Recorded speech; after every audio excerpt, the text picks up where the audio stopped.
Hello, this is the Stories Beside channel. I release videos every day for you. Subscribe and click the bell. Cindy had many fond memories of her father, but there was one favorite that happened on her 8th birthday. "Come on, Dad, come on. She'd been pestering him all morning." "Where are we going?" "To the carousel." Stephen smiles slyly. "Not guessed." He lightly flicks her obediently on the very nose. Cindy laughs. "But Dad, the zoo is closer." Think, such a clue has stumped the girl. Not the zoo, but something close. A zoological museum. Dad shakes his head no. "Come here, let's do your hair." Cindy obediently comes over and her father, with deft, confident movements, unravels the paper curlers he had curled for her the night before. In a few minutes, little Cindy's head is covered with shiny black curls. Stephen admires them with a smile, looks into his daughter's big green eyes, and says, "How do you look like her?" Little Cindy frowns her eyebrows perplexed, not understanding what her father is talking about. But then a sudden realization lights up her face. "I realized the oceanarium." That's right, sunshine. Each tank was illuminated with a bluish glow that made the fish inside seem almost magical. They floated lightly in the clear water like birds of paradise hovering in the air. Bright red, yellow, green, with long transparent fins and big round eyes. There were real sharks, turtles with fleshy flippers, and even the usual herring that Cindy had seen at the market when she went grocery shopping with her dad. Near each aquarium they stopped, looking for the corresponding sign that said the name of the inhabitant. In English and Latin, it listed the habitat and adult size. It was the day Cindy remembered most often even years later, especially after her father died. She was 22 at the time, seemingly an adult, but she still misses him. Stephen Randolph was born and raised in a small backwoods village a few hours from the capital. His parents were simple, working people, having lived in the village all their lives, as had their parents and their parents' parents. But Stephen stood out from childhood for his intelligence and curiosity. He was the best student at school and often asked questions that stumped his teachers. His father wanted his only son to follow in his footsteps and stay in the village. But Stephen didn't want to hear about it. "There's nothing good about this town," grumbled Randolph Sr. "I went to the army for a few years when I was young. And then I saw the light everywhere the same. I couldn't find anything better than my home village." 16, Stephen finished school and left to go to Washington, to the university. He saw his father only once afterward, when he came to attend his mother's funeral 10 years later. Instead of coming together under the weight of shared grief, father and son quarreled even more, even when Stephen married and Cindy was born. He did not take his wife and daughter to meet his mother-in-law and grandfather. In work, Stephen was persistent and hardworking. He was the first in his course to defend his PhD and then became the youngest doctoral candidate in the history of the department. He was a member of the academic council. And although Randolph was young, the opinion of the brilliant zoologist was considered by many, as his scientific discoveries found application in the field of agriculture. Government agencies willingly recognized the young Professor Randolph. After several years of work, he was allocated a huge, beautiful house in an elite suburban village and a company car with a personal driver. Despite such privileges, Stephen remained the same modest and pleasant person. A couple of years later, he married his graduate student Nancy. She immediately attracted him with her huge green eyes, which seemed even bigger and more expressive behind her glasses, and a thick black braid almost to her waist. Their marriage was happy but short-lived. Just a couple of months after the marriage, Nancy became pregnant. The labor was difficult, with complications. Fortunately, little Cindy survived, but Nancy never recovered. She died a month later. She was never released from the hospital. Stephen felt the death of his beloved wife very hard. Probably, if it were not for the thought that the little girl had no one but him, he would have followed his beloved, Nadia. But his daughter needed him. The workload had to be reduced. Anything that could be transferred to the house. Stephen devoted himself to learning the new science of fatherhood. At first, it was difficult to get up in the middle of the night, dilute the formula for an hour, rocking a screaming baby in his arms, walk with her every day, bathe, wash diapers, play. offered help to hire a professional nanny to give to the nursery. Familiar and unmarried women also then actively sought to visit the young widower, and the presence of a young daughter did not embarrass them at all. Stephen stubbornly refused help and women's attention, preferring to bring up the only child alone. The professor managed. When Cindy became a little older, he began to take her to work with him. The daughter learned to read at the age of 5 and has been able to entertain herself ever since. While her father lectured, conducted experiments, recorded the results of observations, she could sit all day in a corner of his office and read a book. Gradually, everyone at the university got used to Cindy. Students, graduate students, other professors greeted her, asked how she was doing, patronized if possible, then drink tea, then entertain. Everyone thought that Cindy would follow in her father's footsteps and become a zoologist too. Stephen himself hoped so, but did not pressurize his daughter, believing that she herself will choose what she wants. Cindy entered the Pedagogical Institute. Probably a long stay at the university and hundreds of hours spent on the back pairs of father's lectures played a role here. Stephen supported her decision. He himself could no longer work as intensively as he used to. The years were taking their toll. The professor decided to educate a worthy successor. That's when Andrew appeared in their house. The young and promising graduate student was writing his master's thesis under Stephen's supervision. That's when Cindy met him. She was already in her second year. She changed from a little girl with black pigtails into a tall, slender girl with thick black hair, which she cut to her shoulders. Despite her father's objections, Andrew immediately took notice of her. When Cindy was home, they often drank coffee together, sometimes talking. If the professor was busy with something, she liked the young graduate student too, a tall, blue-eyed blonde, always in an impeccably tailored suit, his hair nested. He smelled like limes and walnuts. He was also, in addition to zoology, pretty good at modern movies and music. He was always easy and fun to be with. It was as if his father didn't mind their socializing either. Even though Andrew and Cindy never sought each other anywhere but the professor's house. And then Stephen had a heart attack. Cindy was at school that day, and his father was about to give a lecture to graduate students. When the students entered the auditorium, they found the professor sitting on the floor with his back leaning against the lectern. He was as pale as chalk, his face covered with pale beads of sweat. A trembling hand was trying to undo the button of his shirt. "Stephen, what's the matter with you?" Immediately, one of the graduate students jumped up to him. "Hearts," barely audibly whispered the professor. "Call an ambulance." The doctors came quickly, measured his blood pressure, took a cardiogram, and said that it was urgent to go to the hospital. "Will someone go with him?" The doctor asked. "Am I going?" Andrew said firmly. Right from the car, he called Cindy, who immediately rushed to the hospital. "How is he?" she asked when she saw Andrew in the emergency room. He shrugged his shoulders. "They haven't said anything yet. I'm waiting." Cindy was breathing frequently. I could see her shoulders going up and down, and her hands shaking as if she was about to cry. "He'll be fine," Andrew said confidently. Though the guy wasn't sure of it himself, he realized how important it was to comfort her now.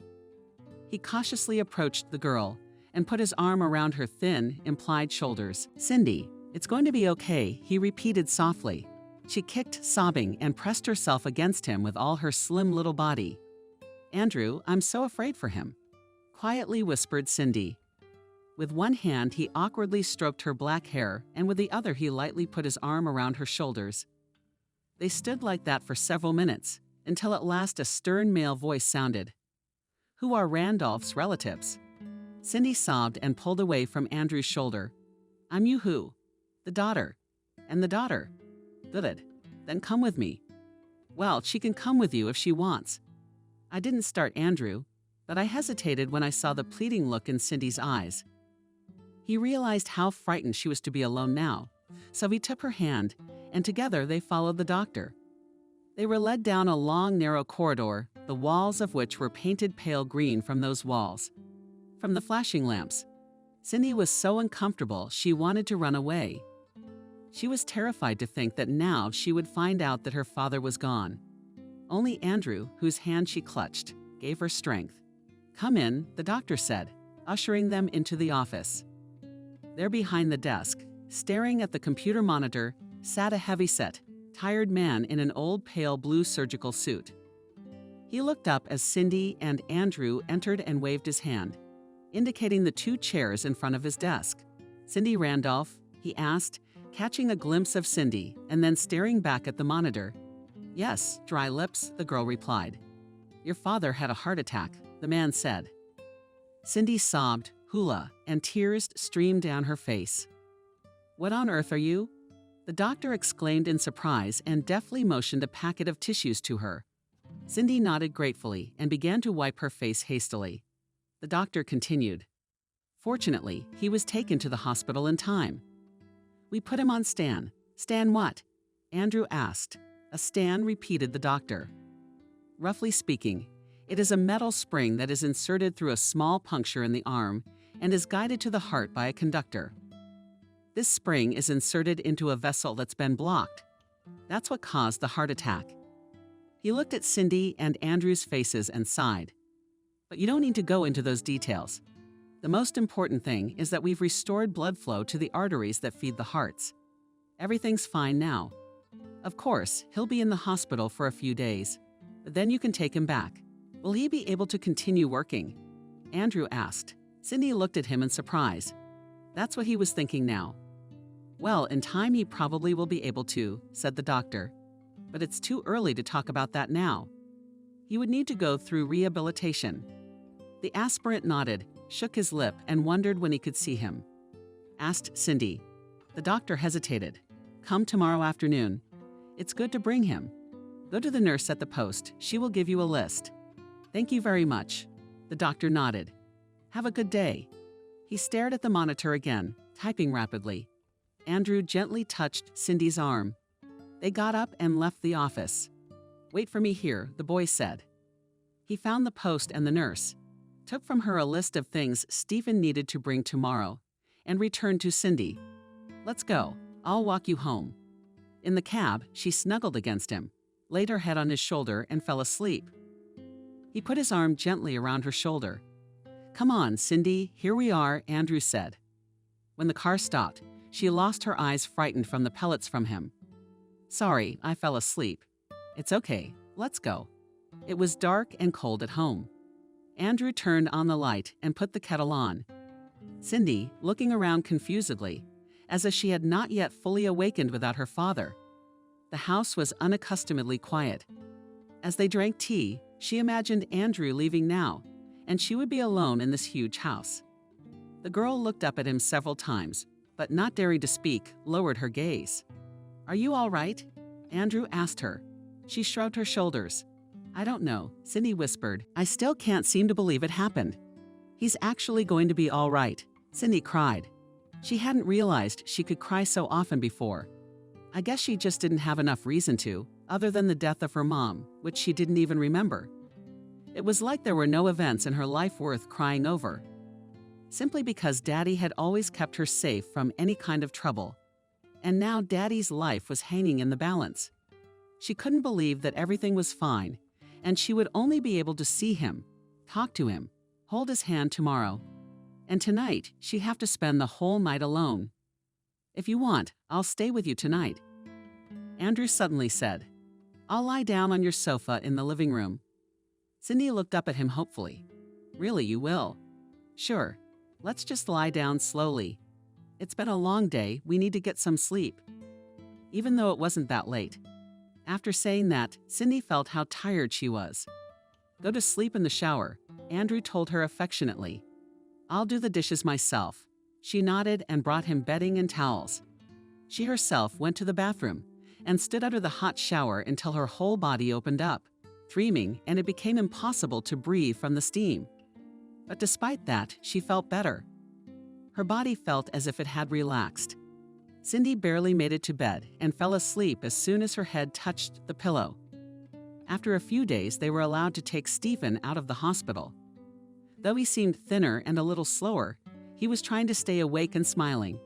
"Home at last," he exclaimed joyfully as he crossed the threshold. "I had no more strength to eat this hospital porridge and soup." Now it's like eating all the fried potatoes. Yeah, of course, Cindy exclaimed sternly. They gave you a diet? I'm going to make sure you stick to it. And Andrew will help me. The aspirant smiled and shrugged, answering Stephen's perplexed look. It couldn't be helped. He would have to comply. The professor hummed and looked at his daughter with interest. I see you two have grown close in my absence. Cindy blushed, bit her lower lip, but answered Andrew has been very helpful and supportive. Thank you, Andrew, said the professor seriously to the student. I kept worrying, how are you going to sleep alone in the house? Cindy did not dare to tell her father that the graduate student had been staying with them almost all this time. Let's have lunch, she said, and finally have a normal conversation with you. We need to discuss plans for the future. What kind of plans? The professor was surprised. Do you need to go to rehab, take sick leave at work or vacation?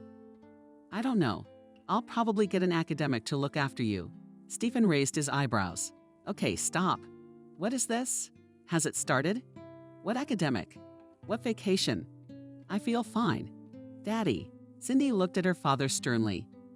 He suddenly thought she looked a lot like his mother. In those rare moments when she was reprimanding students, you had a heart attack, surgery. You need to recover. You can't go to work in a few days like nothing happened. Dad sighed. All right, let's get this straight. Okay, I'm willing to take some sick leave for a while. Maybe a month. Then I'll go back to work. But even with those sick days, I'm not going to stop working with Andrew. We've got a PhD to write.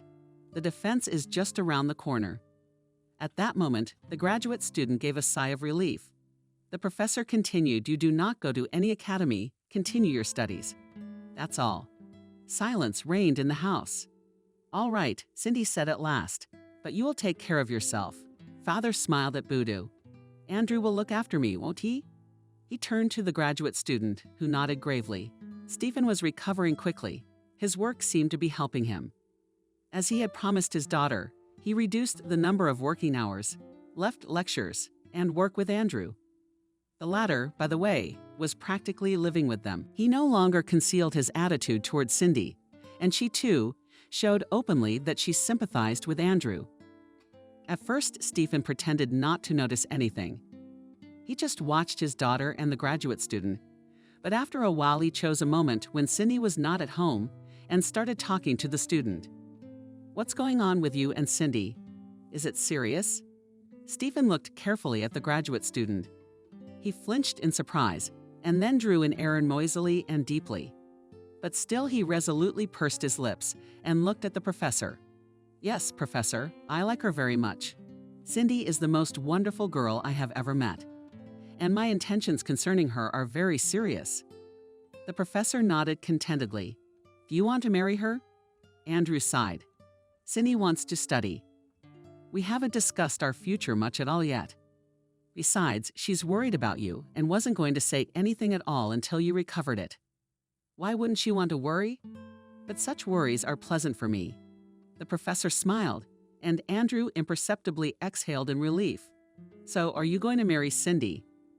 The aspirant, who had already decided that the unpleasant conversation was already over. He tensed up again. Yes, I plan to propose to her, he replied. When the right moment comes? Stephen nodded, as if he had expected such an answer. He stood up, walked over to a wooden cabinet, opened it, and took out a glass decanter of brown liquid and 2 clear, wide glasses. The professor poured about the thickness of a finger into each of the glasses and held out one of the containers to the graduate student. Andrew looked at the professor incredulously, but took the glass. It smelled of cognac. A colleague gave it to me for my anniversary, Stephen explained. A real one from Armenia. 7 years old, that's the one. In the corner. Let's have a drink, Andrew. Stephen, I don't drink.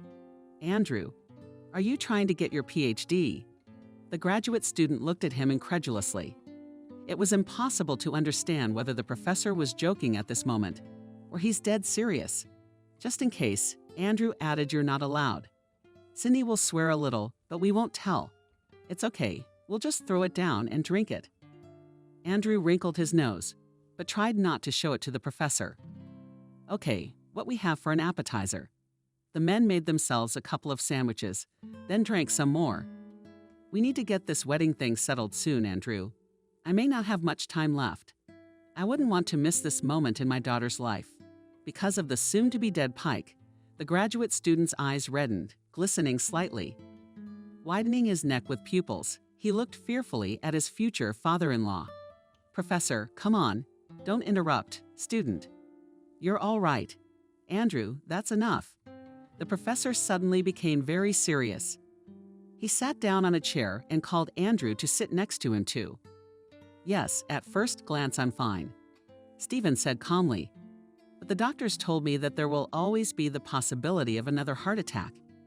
And it's not a fact that I'll be lucky next time, and you can't predict when it will happen.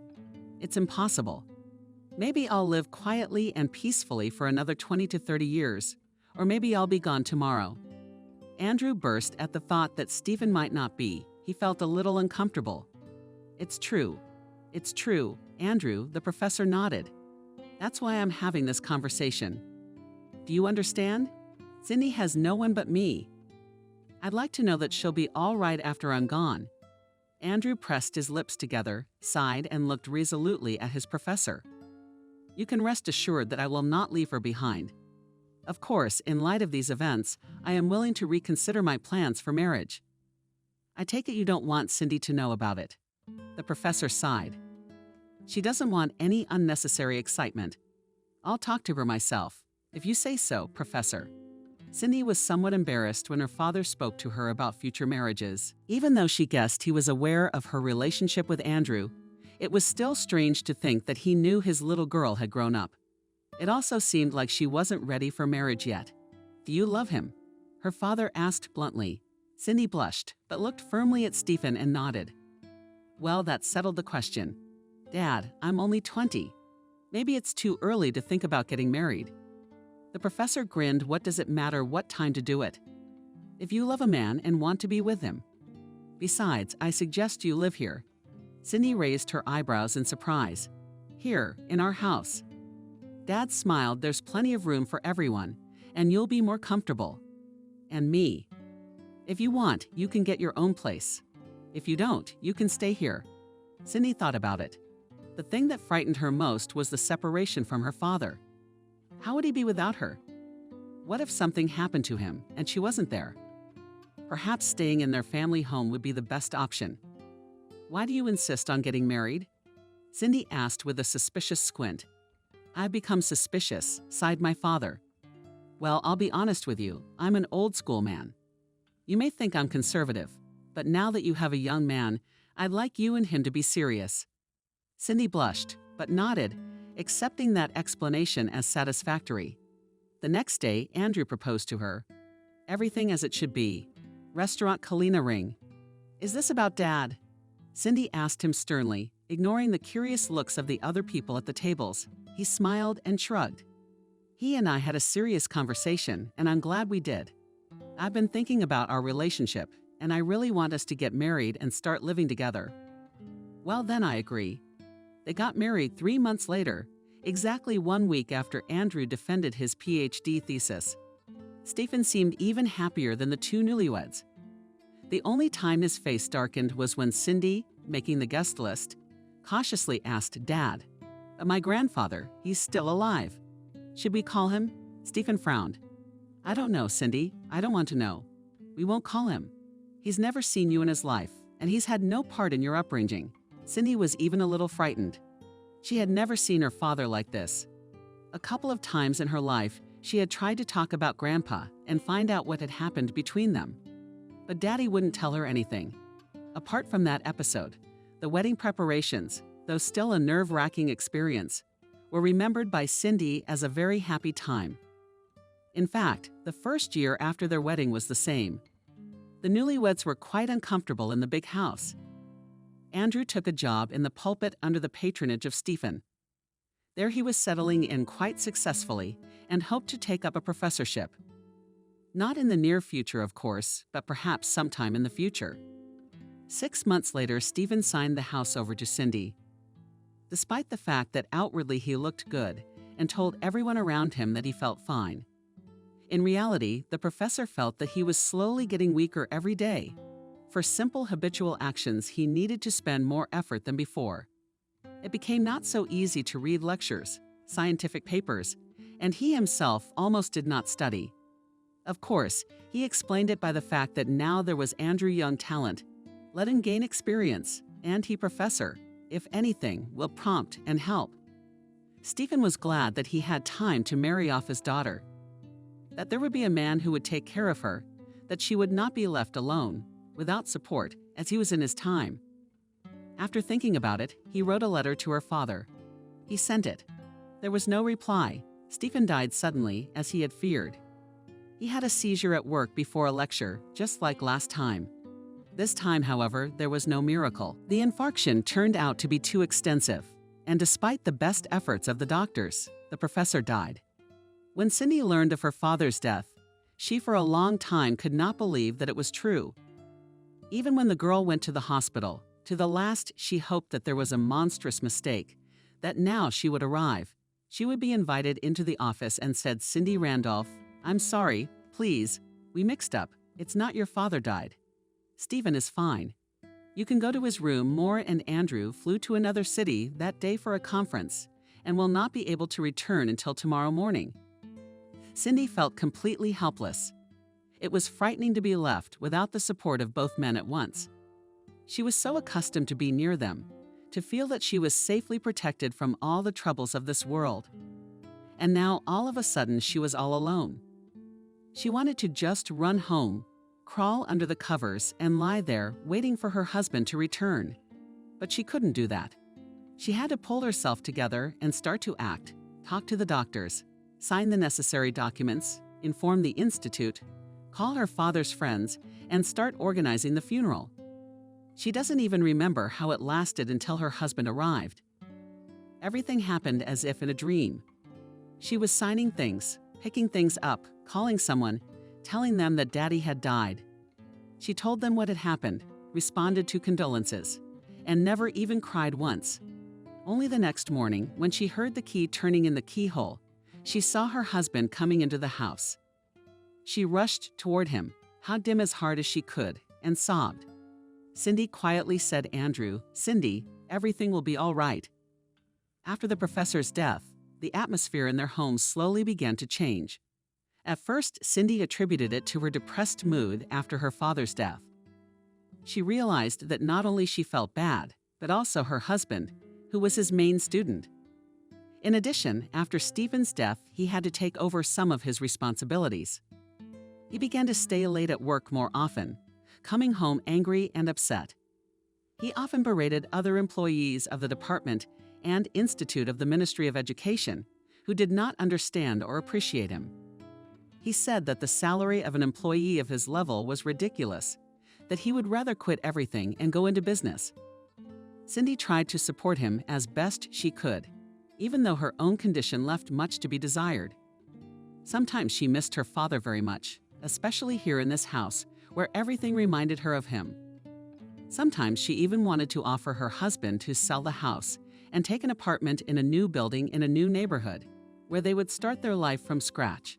But as soon as she began to think about it seriously, immediately she imagined leaving the house she remembered from her early childhood. On this wall, there are still the old pencil marks Papa used to mark her height. The ceiling in the kitchen has 3 strange, uneven stains that can't be cleaned. There she was making her first pie, which for some reason after she took it out of the oven, exploded, flying all over the kitchen. For the first second, she was afraid that Daddy would swear, but he only asked, "Are you okay?" And after her uncertain nod, he laughed and said, "Experimenter," she was all over her dad. She knew about this house and all she could walk through it with her eyes closed without fear of falling or tripping. And at the thought of having to leave her nest, Cindy felt sick to her stomach. But as time went on after her father's death, it didn't get any better. It seemed as if she and Andrew were growing apart. He seemed to be more and more absorbed in his work and less time with his wife. "We don't seem to be together much lately," Cindy once said to her husband. "Have we?" Andrew asked in surprise. "Hadn't you noticed? Think of the last time we went out together." The husband frowned and took off his glasses. He was giving a presentation today and wanted to run through the presentation before he left the house. And fighting with his wife didn't fit in with his plans at all. The quickest way to settle the matter was to agree with Cindy. "Let her hear what she wants to hear, dear," he said in a soft voice. "You're right, aren't you?" Cindy sighed. "I've actually started to work harder," Andrew said. "But there's no other way now. This is my chance, you see. All these years I've been living in your father's shadow. And now I have to show that I'm worth something. You don't want me to be known only as the son-in-law of the famous Professor Randolph, to be thought I married you because you're his daughter." She went up to her husband, put her arms around him. "I'm sorry, of course, I understand that. It's hard for you right now." He hugged his wife back and sighed, "You have no idea how difficult it is for me. There's a report today. If I do well, there's a chance I'll get noticed." "Well then, good luck to you." She kissed her husband. "Thank you, darling, I have to go." He gently released himself from her embrace. "I'll try to make time to be together." "Thank you, darling." Yes, there was no scandal this time. Andrew thought with relief as he got into the car. He still had a little time before the show, just in time to have coffee with Helen. "How worried are you?" she asked after a long kiss, putting her hand on his knee and lightly engulfing it. He habitually glanced around. There was hardly anyone in the cafe, but caution still wouldn't hurt. Helen, of course, noticed his gaze, grinned with her plump, bright pink lips, and pulled her hand away. "Come on, there's no one here." "I don't want to take any chances," he replied coldly. "She doesn't suspect anything." "Yeah," Andrew muttered. Except that today she wasn't happy that we weren't spending enough time together. Helen shrugged. Most wives whose husbands cheat on them have the same complaint. Andrew wrinkled his nose.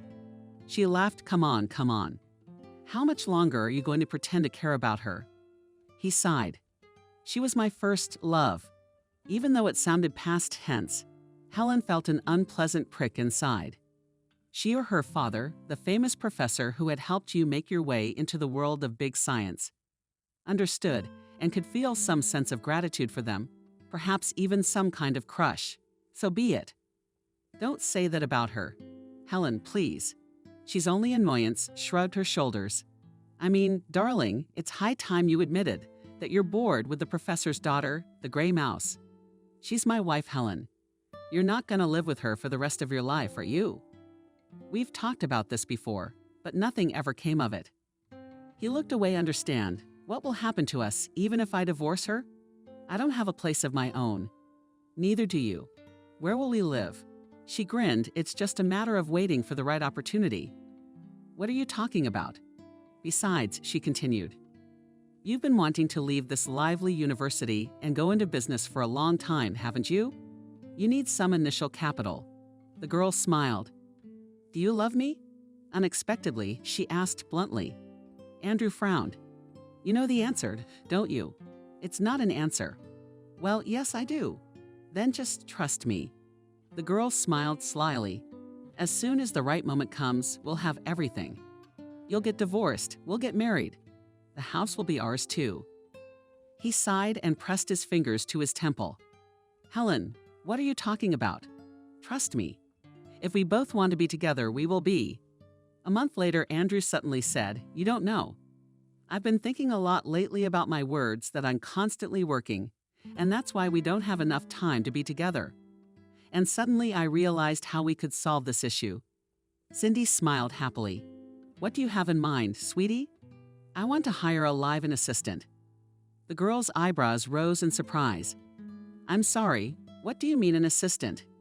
He sighed. "I have a girl in mind. She's a student at our institute, a part-time laboratory assistant. I know she needs money badly and a place to live would be nice. Anyway, I thought that if she could live with us, everything would benefit from it. The girl would have her own place, a small salary. It's a big house, we won't even notice her here. And she can help you with the household chores and me as a secretary." Cindy thought about it. "Do you think she'd agree to that?" I'm sure Cindy doubted it. It seemed very strange to have a strange girl in their house. But on the other hand, it would give them some free time. "All right," Cindy said, "bring her in, get to know her, talk to her. If all goes well, let her stay. We do have a big house." Andrew smiled. I always knew you were smart, he said. You won't regret it. Helen, Andrew's student. Cindy really liked a short, okay-seeming, very agile and savvy. Of course, I won't say I'm a professional ruler, but I can still do some things.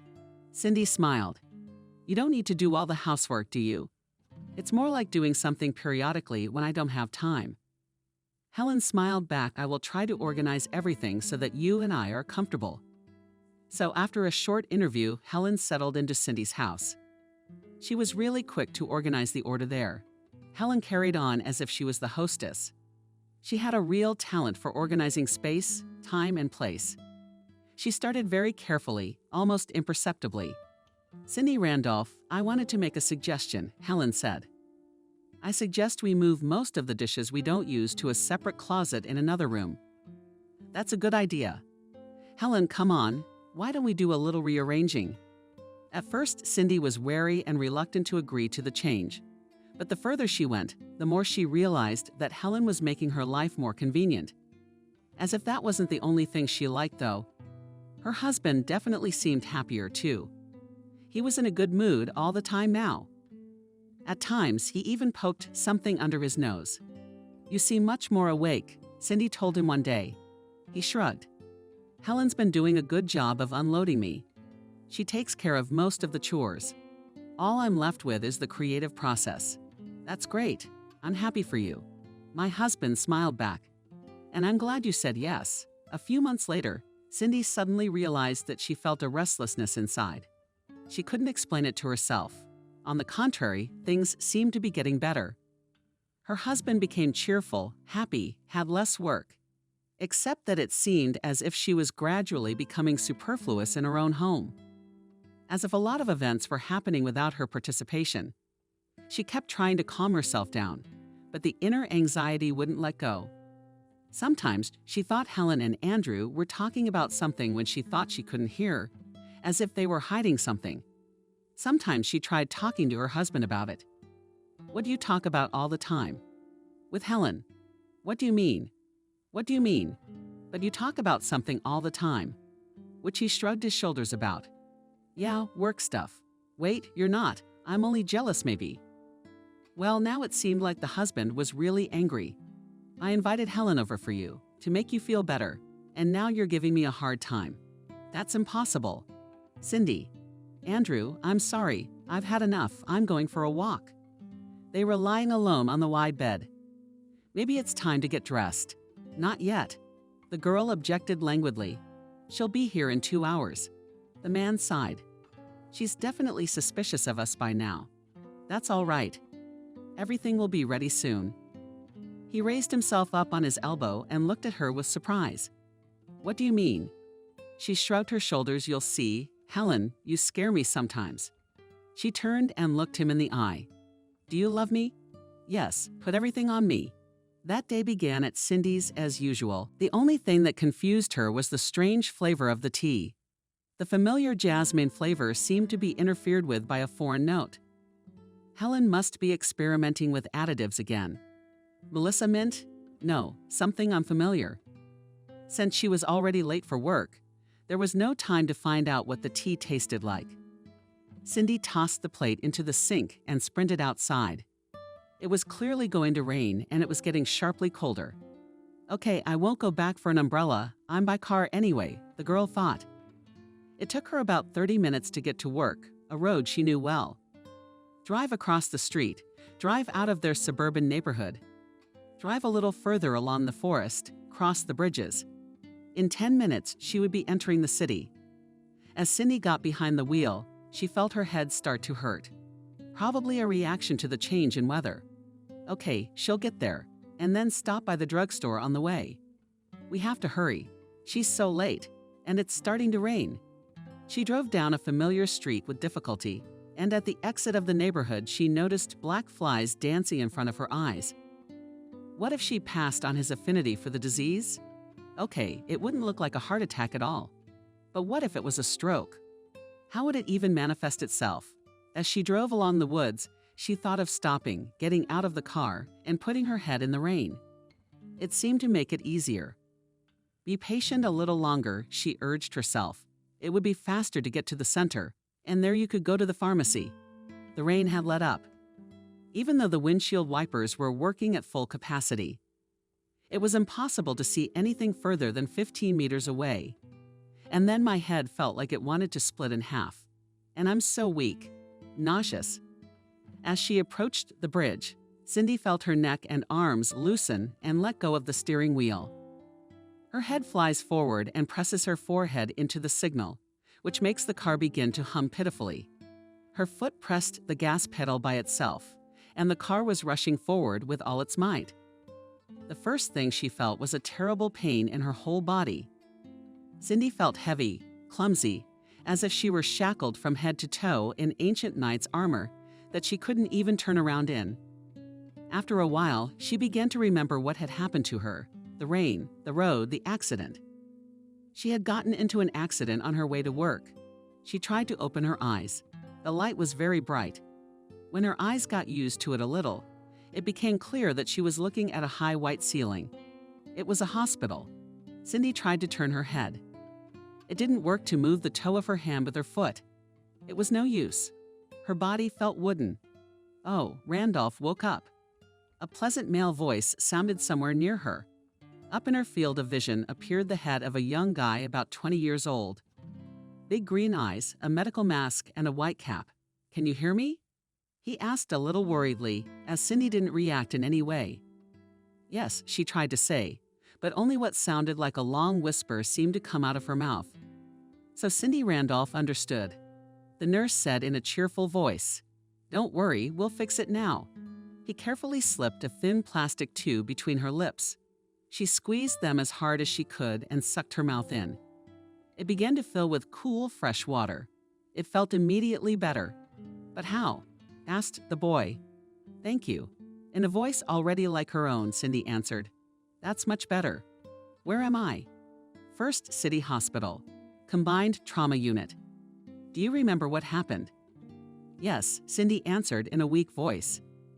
"It was raining and I had an accident with my car." "That's good. Do you remember your name?" "Yeah, actually, you already called Cindy Randolph." "Aha. All right, well, rest up while your doctor comes in." The doctor was a huge man in his 40s. He spoke to Cindy sternly and gently at the same time. Said the accident was serious. Her car had gone off the bridge at high speed and into the river. It's a good thing the depth was shallow, just over a meter. Her car was quickly spotted by a passing driver and an ambulance was called. Cindy was brought to the hospital unconscious and immediately placed on the operating table at the same time as resuscitative measures were being administered. "It's easier for me to tell you what you have intact than to list what is damaged," the doctor said cheerfully. "That doesn't sound like much fun," Cindy said. "I agree," he admitted honestly. "But believe me, it's still very optimistic. You were brought in just as I was on duty. I've been on duty for 20 years. Believe me, that day I was sure you weren't going to make it. Literally one chance in 1,000,000. You're a lucky man, Cindy," she sighed quietly. "I can't feel anything," the girl admitted. "I can't even turn my head." "That's not good." The doctors are coughing. "It's too early to draw any conclusions. Too little time has passed. We'll see how your recovery goes. You make it sound like I'm clearly not doing well." He sighed. "The injuries are serious. We'll just wait for now, and your husband will come to see you soon. In the meantime, get some rest." Cindy thought Andrew looked worried and frightened. "How are you?" he asked. "So-so," Cindy replied. "But it could be worse. Is that what the doctor said?" "Yes," the husband said, a little confused. "It could have been much worse. Do you remember what happened?" She answered vaguely. "I think I lost control of the car. I remember the road was slippery." Yes, the weather was terrible then," hastily said the husband. "No wonder the car skidded like that." Cindy looked at him carefully. He was strangely nervous. "Didn't the doctors tell you anything?" she asked. "They give me all the information in generalities." Andrew sighed. "They didn't explain anything to me either." "What's broken?" "Left forearm, right femur, pelvis. There was a tear in my spleen. But I think it's all sewn up." "Some other internal injuries." He stopped talking abruptly. "Is there more?" Cindy asked. No, go ahead. Spinal trauma. What does that mean? He sighed to Cindy. It's too early to draw conclusions. Talk. You may not be able to walk. She cried. It's not certain yet, Cindy. I shouldn't have said that. It was still a very short time after the operation. Cindy spent several months in the hospital. Gradually, she began to turn her head, and then she felt that she could move her fingers, but only weakly. Every movement was painful, and something inside her felt like it was constantly tearing and pulling. Unfortunately, the attending physician told her, We've done everything we can. I still can't walk quietly, Cindy said. He pressed his lips together and nodded. That means I'll never get back on my feet. With our level of medical advancement, that's still true. Cindy nodded. She had suspected it for a long time. When her husband came in the evening, she talked to him. Andrew listened to her as seriously as possible. I've already thought about it, he said. There is one option. What? Cindy asked in astonishment. There is a clinic in Germany. I've contacted them. What do you mean? There's a doctor there. He's worked with patients with injuries just like yours. And he's gotten a lot of people back on their feet. He has. Yeah, it's for a fee. Andrew sighed yes, I've been quoted a fee. Cindy clapped excitedly, we'll make it if we sell your house. The house? Yes, Cindy, okay, she said. I'll do it. He sighed, I've already found a buyer. How about that? I'm sorry, there's not a lot of time. I understand and I'm not judging. I just need you to sign the papers transferring ownership to me. Otherwise, I can't close the deal. Of course I'll sign. Finally, after months of darkness, she had a glimmer of hope. Time dragged on slowly. Cindy waited and waited and waited. Andrew stopped coming, saying he had to deal with selling the house and processing her transfer to Germany. And then he didn't call her all day. Cindy got worried, called herself. The phone was disconnected. She asked the nursing staff if anyone had contacted her husband. Cindy was brought to the hospital unconscious and immediately placed on the operating table at the same time as resuscitative measures were being administered.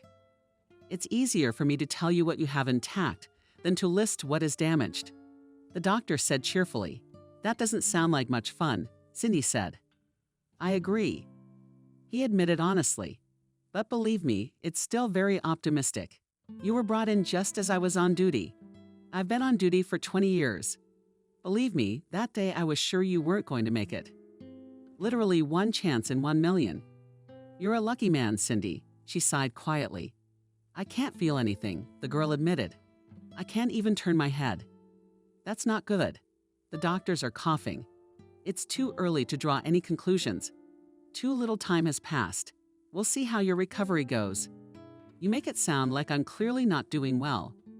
He sighed. The injuries are serious. We'll just wait for now, and your husband will come to see you soon. In the meantime, get some rest. Cindy thought Andrew looked worried and frightened. How are you? He asked. So, Cindy replied. But it could be worse. Is that what the doctor said? Yes, the husband said, a little confused. It could have been much worse. Do you remember what happened? She answered vaguely. I think I lost control of the car. I remember the road was slippery. Yes, the weather was terrible then, hastily said the husband. No wonder the car skidded like that. Cindy looked at him carefully. He was strangely nervous. Didn't the doctors tell you anything?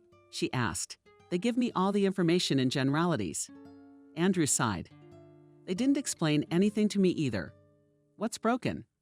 Left forearm, right femur, pelvis. There was a tear in my spleen. But I think it's all summed up. Some other internal injuries. He stopped talking abruptly. Is there more? Cindy asked. No, go ahead. Spinal trauma. What does that mean? He sighed to Cindy. It's too early to draw conclusions. Talk. You may not be able to walk. She cried. It's not certain yet, Cindy. I shouldn't have said that. It was still a very short time after the operation. Cindy spent several months in the hospital. Gradually, she began to turn her head, and then she felt that she could move her fingers, but only weakly. Every movement was painful, and something inside her felt like it was constantly tearing and pulling.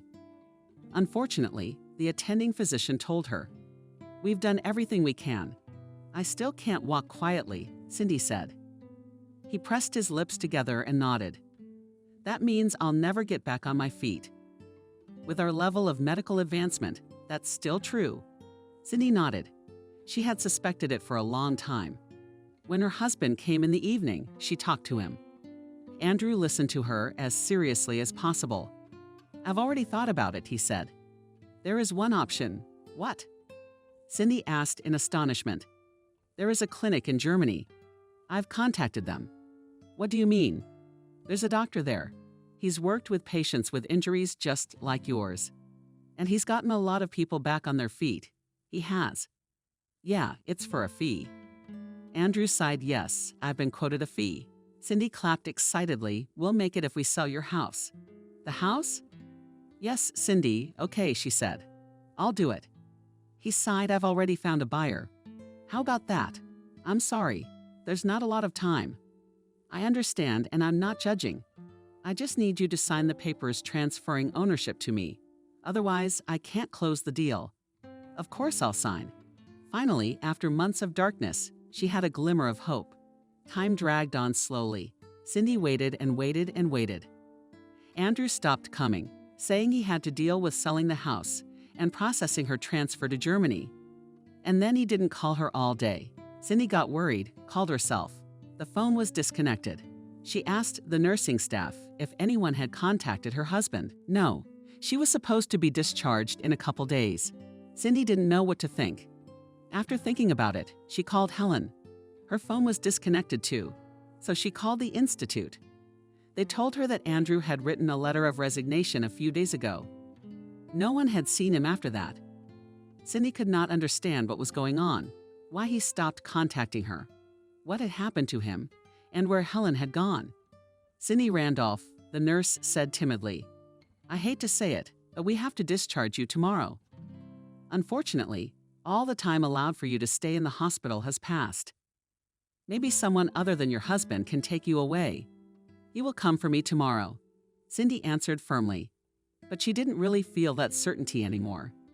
It was as if the stupor that had come over her after her father's death had returned to her. It was as if she were in a fog, moving around the room on the gurney, gathering her things. Some part of her clearly realized that her husband would not come for her tomorrow, and another part was willing to hope against all odds. "Cindy Randolph, wake up." She was gently touched on the shoulder by a familiar nurse. Cindy opened her eyes with difficulty. She hadn't been able to sleep for a long time last night. "What happened?" "Did someone come for you?" Cindy gasped. "I'm ready," she said. The guy smiled. "Are your papers still being signed?" "Take your time, there is time." She tried to pack as quickly as possible. Yesterday she was so worried, so angry with her husband. He must have been delayed arranging her flight to Germany. In fact, there was no telling what kind of paperwork was needed there. She was helped down the hall. Her bag was placed on her lap. "Did we give you your papers yet?" They told her. "Just give me a minute." "Have a good day." Cindy Randolph. She stayed in the lobby. "But where's Andrew?" "Hello, granddaughter." Suddenly a low male voice sounded beside her. Cindy looked up in surprise. A large, tall, elderly man towered over her. "I'm sorry," Cindy said. "I think you have me confused with someone else." He grinned, and Cindy suddenly thought that he looked like her father, only older by about 20 or 30 years. If the old man answered, then he put the bag of documents on her lap, walked resolutely around the chair, took hold of the handles, and rolled her towards the exit.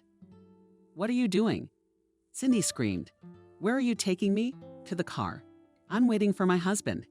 He's supposed to pick me up." "Come on," the man said dryly. "How long has it been since you last spoke to him?" Cindy pressed her lips together a few days ago. "Do you know what's wrong with him?" "I assume he drove her up to an ancient white UAZIK and unexpectedly deftly for a man of his years moved her into the front seat." "Are you visiting me?" Cindy asked. "Is this for ransom?" "Someone needs me," the old man said gruffly, but without malice. "So who are you? And what about my husband?" He just sighed, loaded the stroller into the trunk, threw the bag on the back seat, walked around the car, and sat in the driver's seat. Who are you? Cindy repeated. Your grandfather? That you were my father's father. But Cindy tried to remember everything she knew about her father and grandfather's relationship. It's not like you two haven't talked your whole lives. How did you even know about me? I've never seen you once in my life.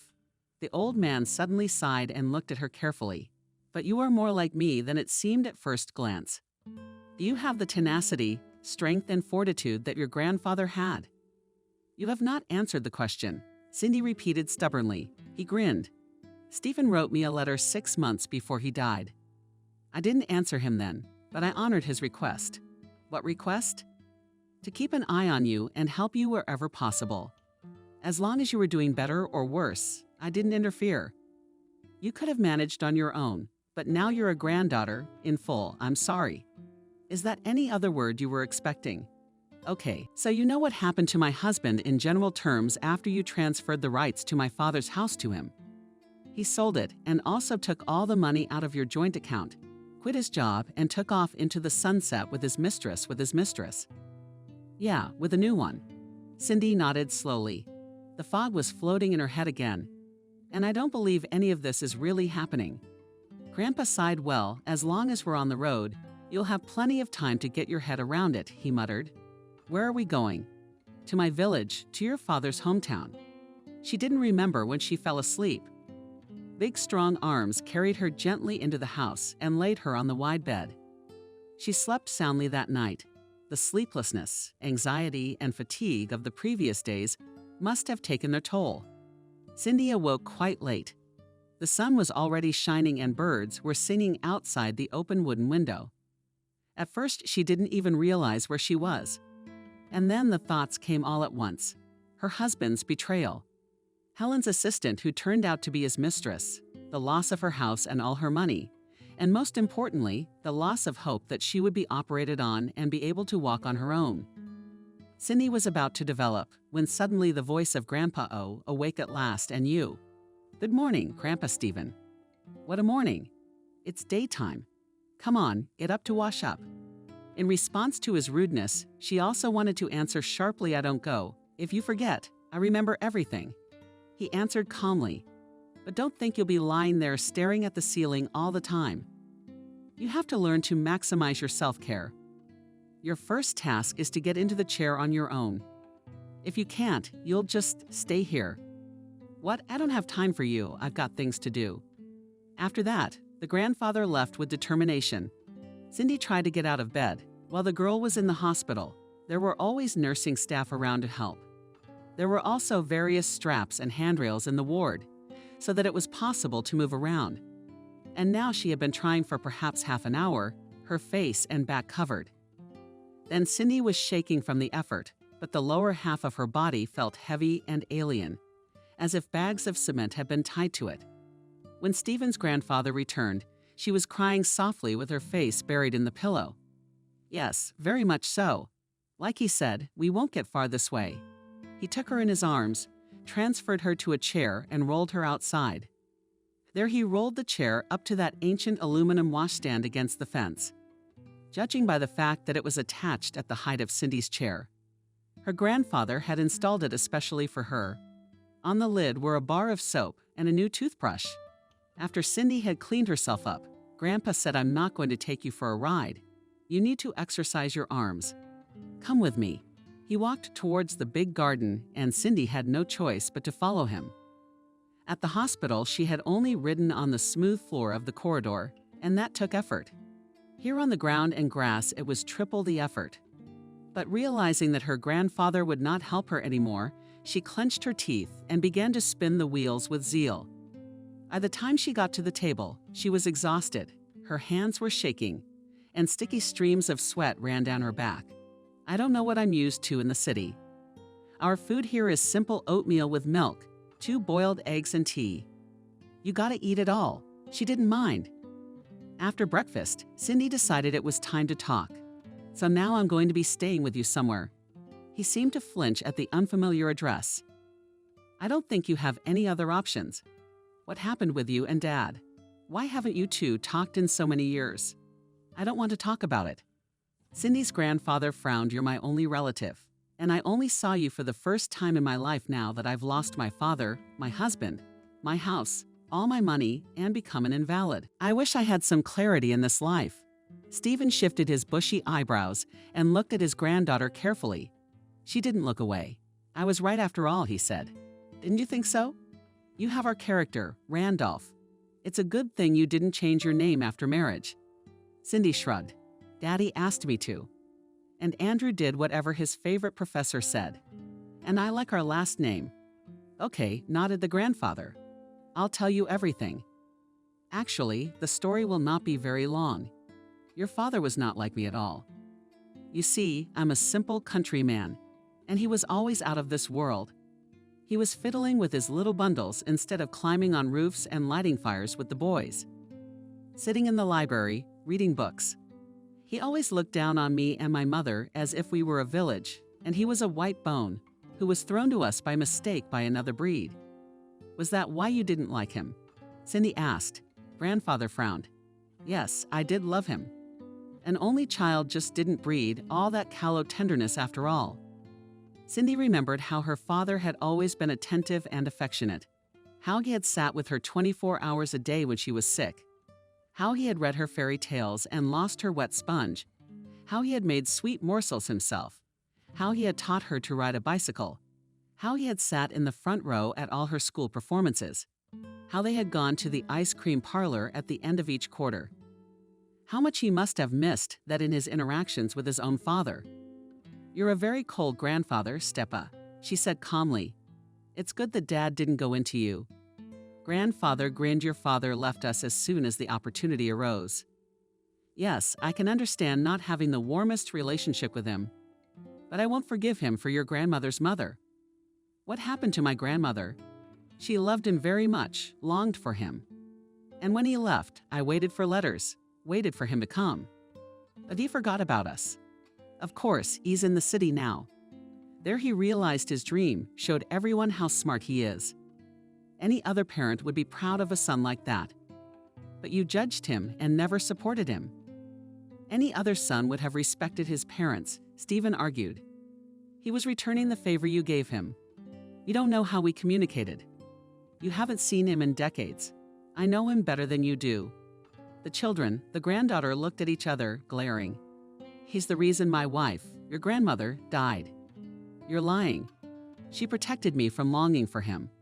I wrote him letters, begging him, one might even say, begging him to come. But he answered rarely and dryly, saying he had no time, work, studies. And then it was too late, she died. Dad said he went to her funeral. Yes, he came when there was nothing to be done. Did you have a big fight there?" "Yeah, I told him what I thought of him as a son. Said if it wasn't for him, maybe his mother would have lived longer. Some cruel grandfather. He said she died from living with me." That's when we stopped talking. The grandfather stopped talking. It was as if Cindy saw in his eyes an echo of past events. He was absorbed in memories of the past and had forgotten that she was sitting next to him. "Did either of you try to make up afterward?" "No. I didn't know anything about him getting married, you being born. I used to think I never had a son. But you said he wrote to you?" "Yes. Shortly before he died, a huge, long letter telling me everything. That he had a wife who had died, that he had a grown daughter who had married, but also about himself, of course, that he was ill and could die at any moment. He asked me to look after me." Cindy felt tears about to roll from her eyes. How desperate was her father to turn to the man they hated so much. Somehow he looked out for me, kept an eye on me. Grandfather grinned. "Well, sort of. I have students, former colleagues. They work in different fields now. Some of them have influential acquaintances. I asked them to find out how your life is going." "And what did you find out?" Stephen sighed. "I didn't like your husband right away. Slippery, even though he pretended to be good for so many years." "Hell in that. But you didn't interfere. Why should I?" The old man shrugged. "You, a grown-up girl, should sort out your own life. But now you've interfered. Yes, you decided you couldn't do it without me." Cindy lowered her eyes. "What are we going to do next?" "But I'm personally going to get you back to normal." "Which is what?" Who and where you can look after yourself and preferably walk, not hang on my neck anyway. Cindy, grinned the grandfather bitterly. It's impossible, she muttered. The doctors said it was my maximum. Andrew said there was a chance of an operation in Germany, but now I think he made it up. Grandpa nodded. Okay, let's say. What do you want to do? Live in Grandpa's house in the village. How long? A year, 2 years. You're still very young. Is that really how you want to spend your life? Tears rolled down Cindy's face. I don't have a choice. Yes, you do. I'll get you back on your feet. You're out of your mind. It's impossible. As long as you say that, it will be, Stephen said calmly. I've been doing this for years. What do I do to heal people? You're the village healer. Well, you can call it that. I'm an experienced man. I have many apprentices. I met one of them today. He will work with you under my supervision, of course. Stephen's apprentice's name was William. He was a young, tall guy, as strong and powerful as Cindy's grandfather. He seemed a little embarrassed by Cindy, looking at her with his big blue eyes a little frightened. You know what to do, said Stephen to the apprentice. He nodded and took Cindy deeper into the garden. There he spread a large blanket on the grass and helped her climb over.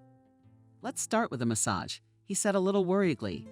His large hands proved to be strong but gentle. He gently applied every muscle, every inch of her body. It hurts, Cindy said. He nodded. I'm sorry, but the pain is with you for a long time now. It's good that sensitivity has been preserved. Okay, if it helps, I'll bear with it. Hang in there, Cindy. The next few months were hell for her. Grandpa Stephen was ruthless. He wouldn't let her rest. Yes, you can't work now, but you have to help me. You've been in hospital for so many months. They were up at 600 now. Cindy moved to the chair, went to wash up outside, then helped her grandfather prepare breakfast. Tut was already by this time coming back from a run and exercise. The first time she constantly burned against the stove was not very convenient to cook sitting down. But Grandpa Stephen kept insisting that she take over that duty. To fry eggs. It's not like chopping a cartload of firewood. So don't complain.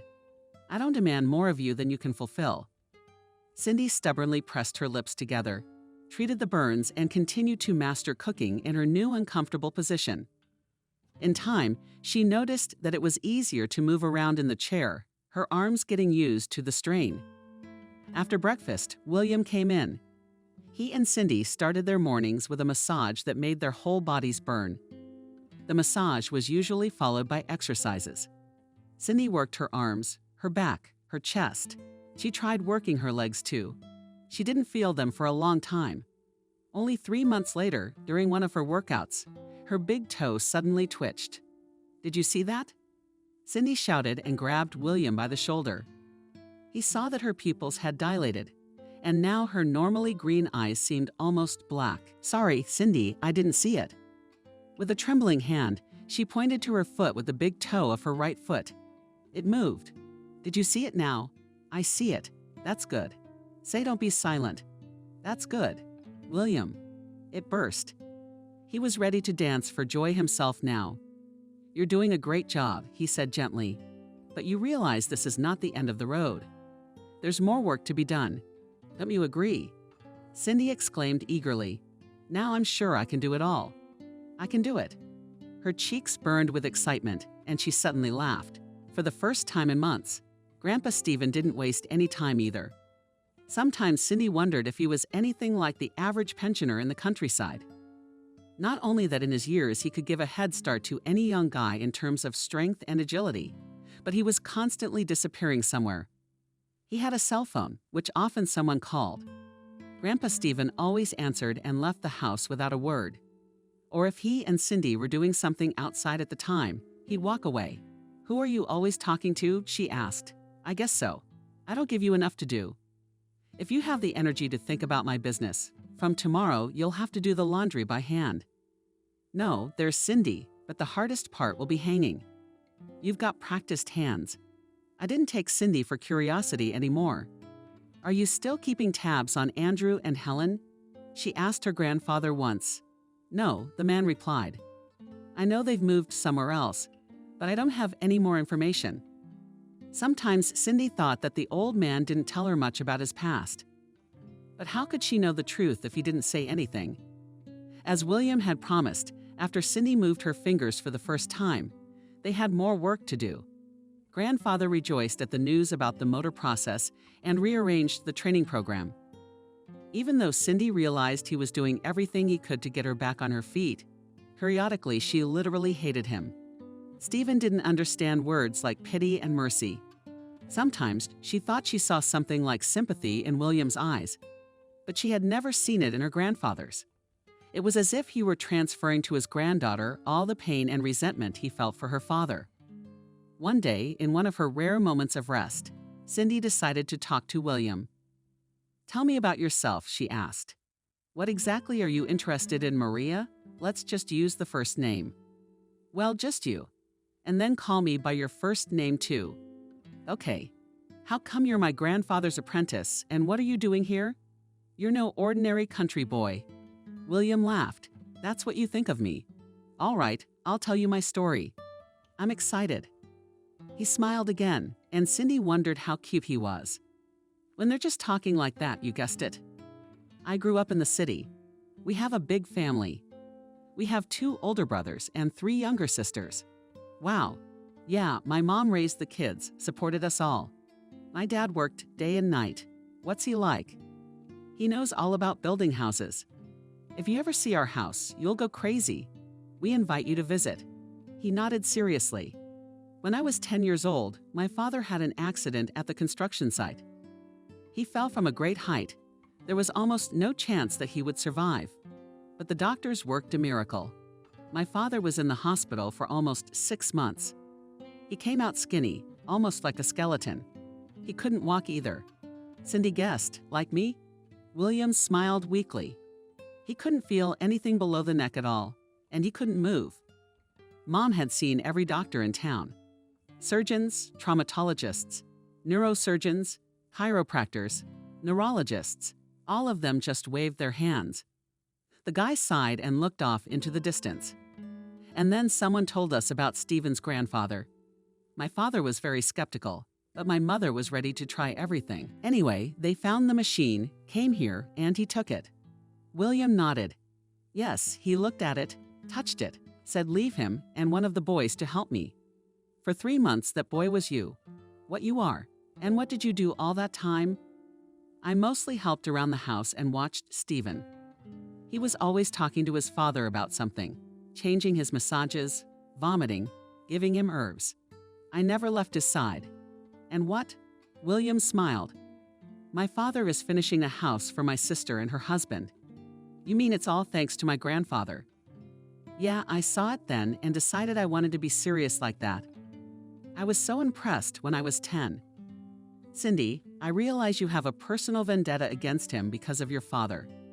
But can't you see he's a genius? Look at your progress." She sighed and wiggled her toes.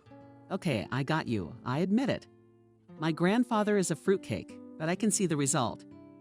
Anyway, I lived the life of an ordinary teenager, but I never lost touch with Stephen. I wrote him letters, he wrote back, and I tried to visit him every summer for a week or even a month." Cindy nodded. So this was who had replaced her grandfather, both son and grandson. "How did you become his student?" "I went to medical school, trained as a nurse, worked in a hospital. It was all good, of course, but I realized I wanted something more. So I came to Stephen, applied to be an apprentice, and I'm in my 3rd year now." "Wow. Does he have any other apprentices?" "Not that I know of." "Why doesn't he open his own school if he's such a magician?" William smiled. "Why do you ask him all these questions?" Cindy rolled her eyes as if you don't know why. "Okay," William said, "I can't answer for Stephen, so this will just be my guess. I guess he just doesn't have time for other students." "And what is it that he's so busy doing?" William poked. "I don't know exactly. He doesn't report to me, but he's away from time to time. Maybe they're treating someone else." William shrugged. "Maybe they do. Maybe something else. I'm even more interested now." Grandfather was becoming more and more mysterious. "I never wanted to follow him. I don't like to pry. I'm sorry if I was too intrusive today. I wasn't." William reassured her. "On the contrary, It's nice that you finally paid attention to me. Cindy blushed. I'm sorry. We spend so much time together. It's probably high time I knew more about you. He shrugged. Come on, I'm just sort of your doctor. No doctor would have put so much effort into getting me back on my feet, she argued. And how many of my complaints have you listened to? Whining, crying, tantrums. Terrible. Now I remember, and I'm ashamed of myself. I guess you're the kind of people who are disappointed in their work. William looked her carefully in the eye. Cindy, you are the strongest and bravest person I know. I'm sometimes amazed at how so much strength and character can fit into such a small, fragile girl. Noticing her skeptical look, he added, I'm serious. You never set your mind, and without backing down, you do through the pain. Finish every task no matter how hard it is for you. You've made a huge difference. Cindy smiled sadly. I guess putting up with it and doing what my only talents tell me to do. And also turning a blind eye to the secrets of the men around me. I take it we're going to learn a little about you now. Sorry, I got carried away. No, go on. I'm very interested. Really, he nodded. Of course you are. You're not the only one who wants to know more about the man you spend so much time with. Cindy looked at him incredulously and asked Grandfather, hadn't I told you in general terms that I had a husband who cheated and stole from me?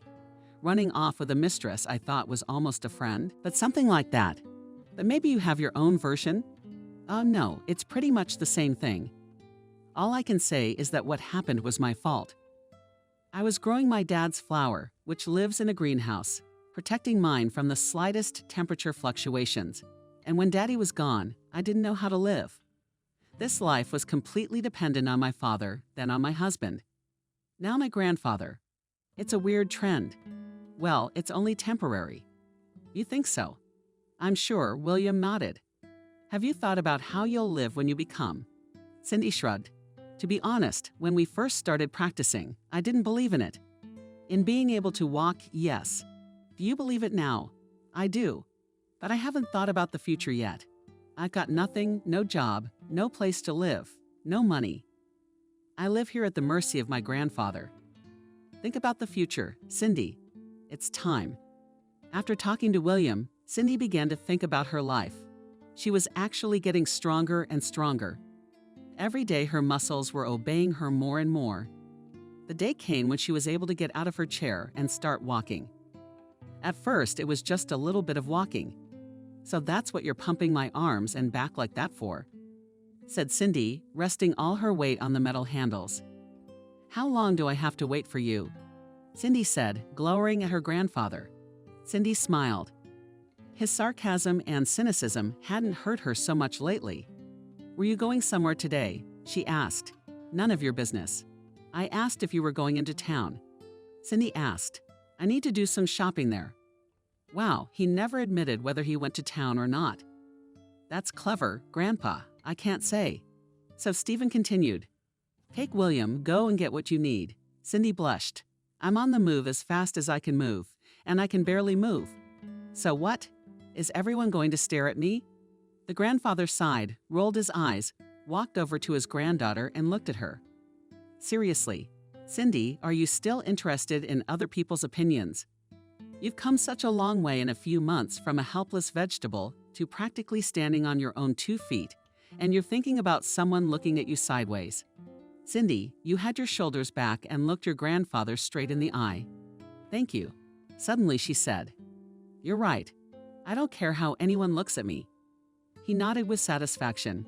That's where I'll recognize the Romanov breed. Good idea about the city. It's about time you had a break, and tea with 2 men. Will likes the idea too. Really, why didn't I think of that? You should try your hand in a city setting.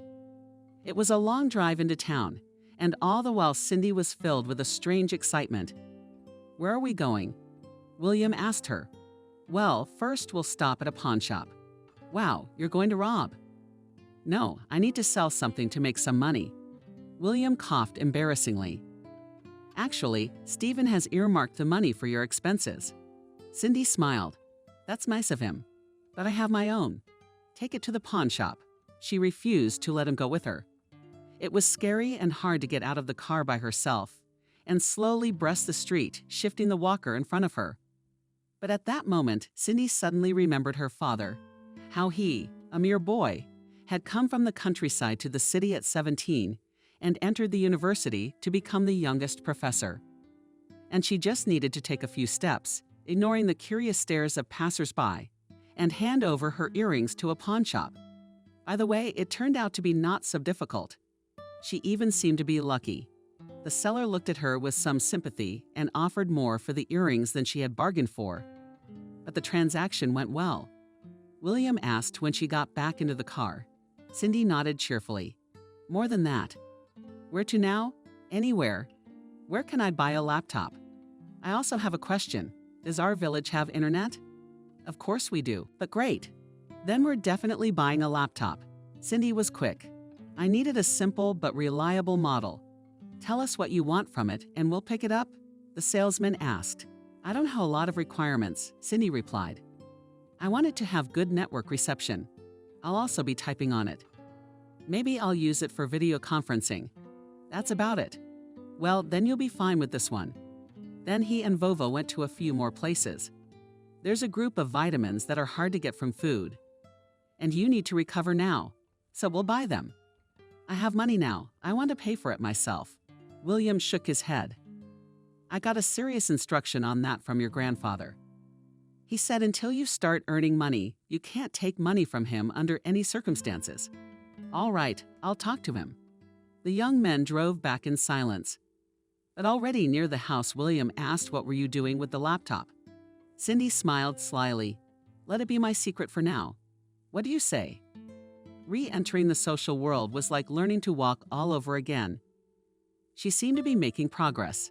She's been getting pretty handy with the walker, and in the last week she started to move on her own, but not for long distances, holding on to furniture, but still. Soon you'll start running, said Grandpa Stephen. Your legs are like matchsticks. Thank you for the compliment, replied the granddaughter. Only such cans as you have. I also do not want. Grandfather lifted his leg, looking at his caviar. You for a lifetime and half of them, so do not pump them up.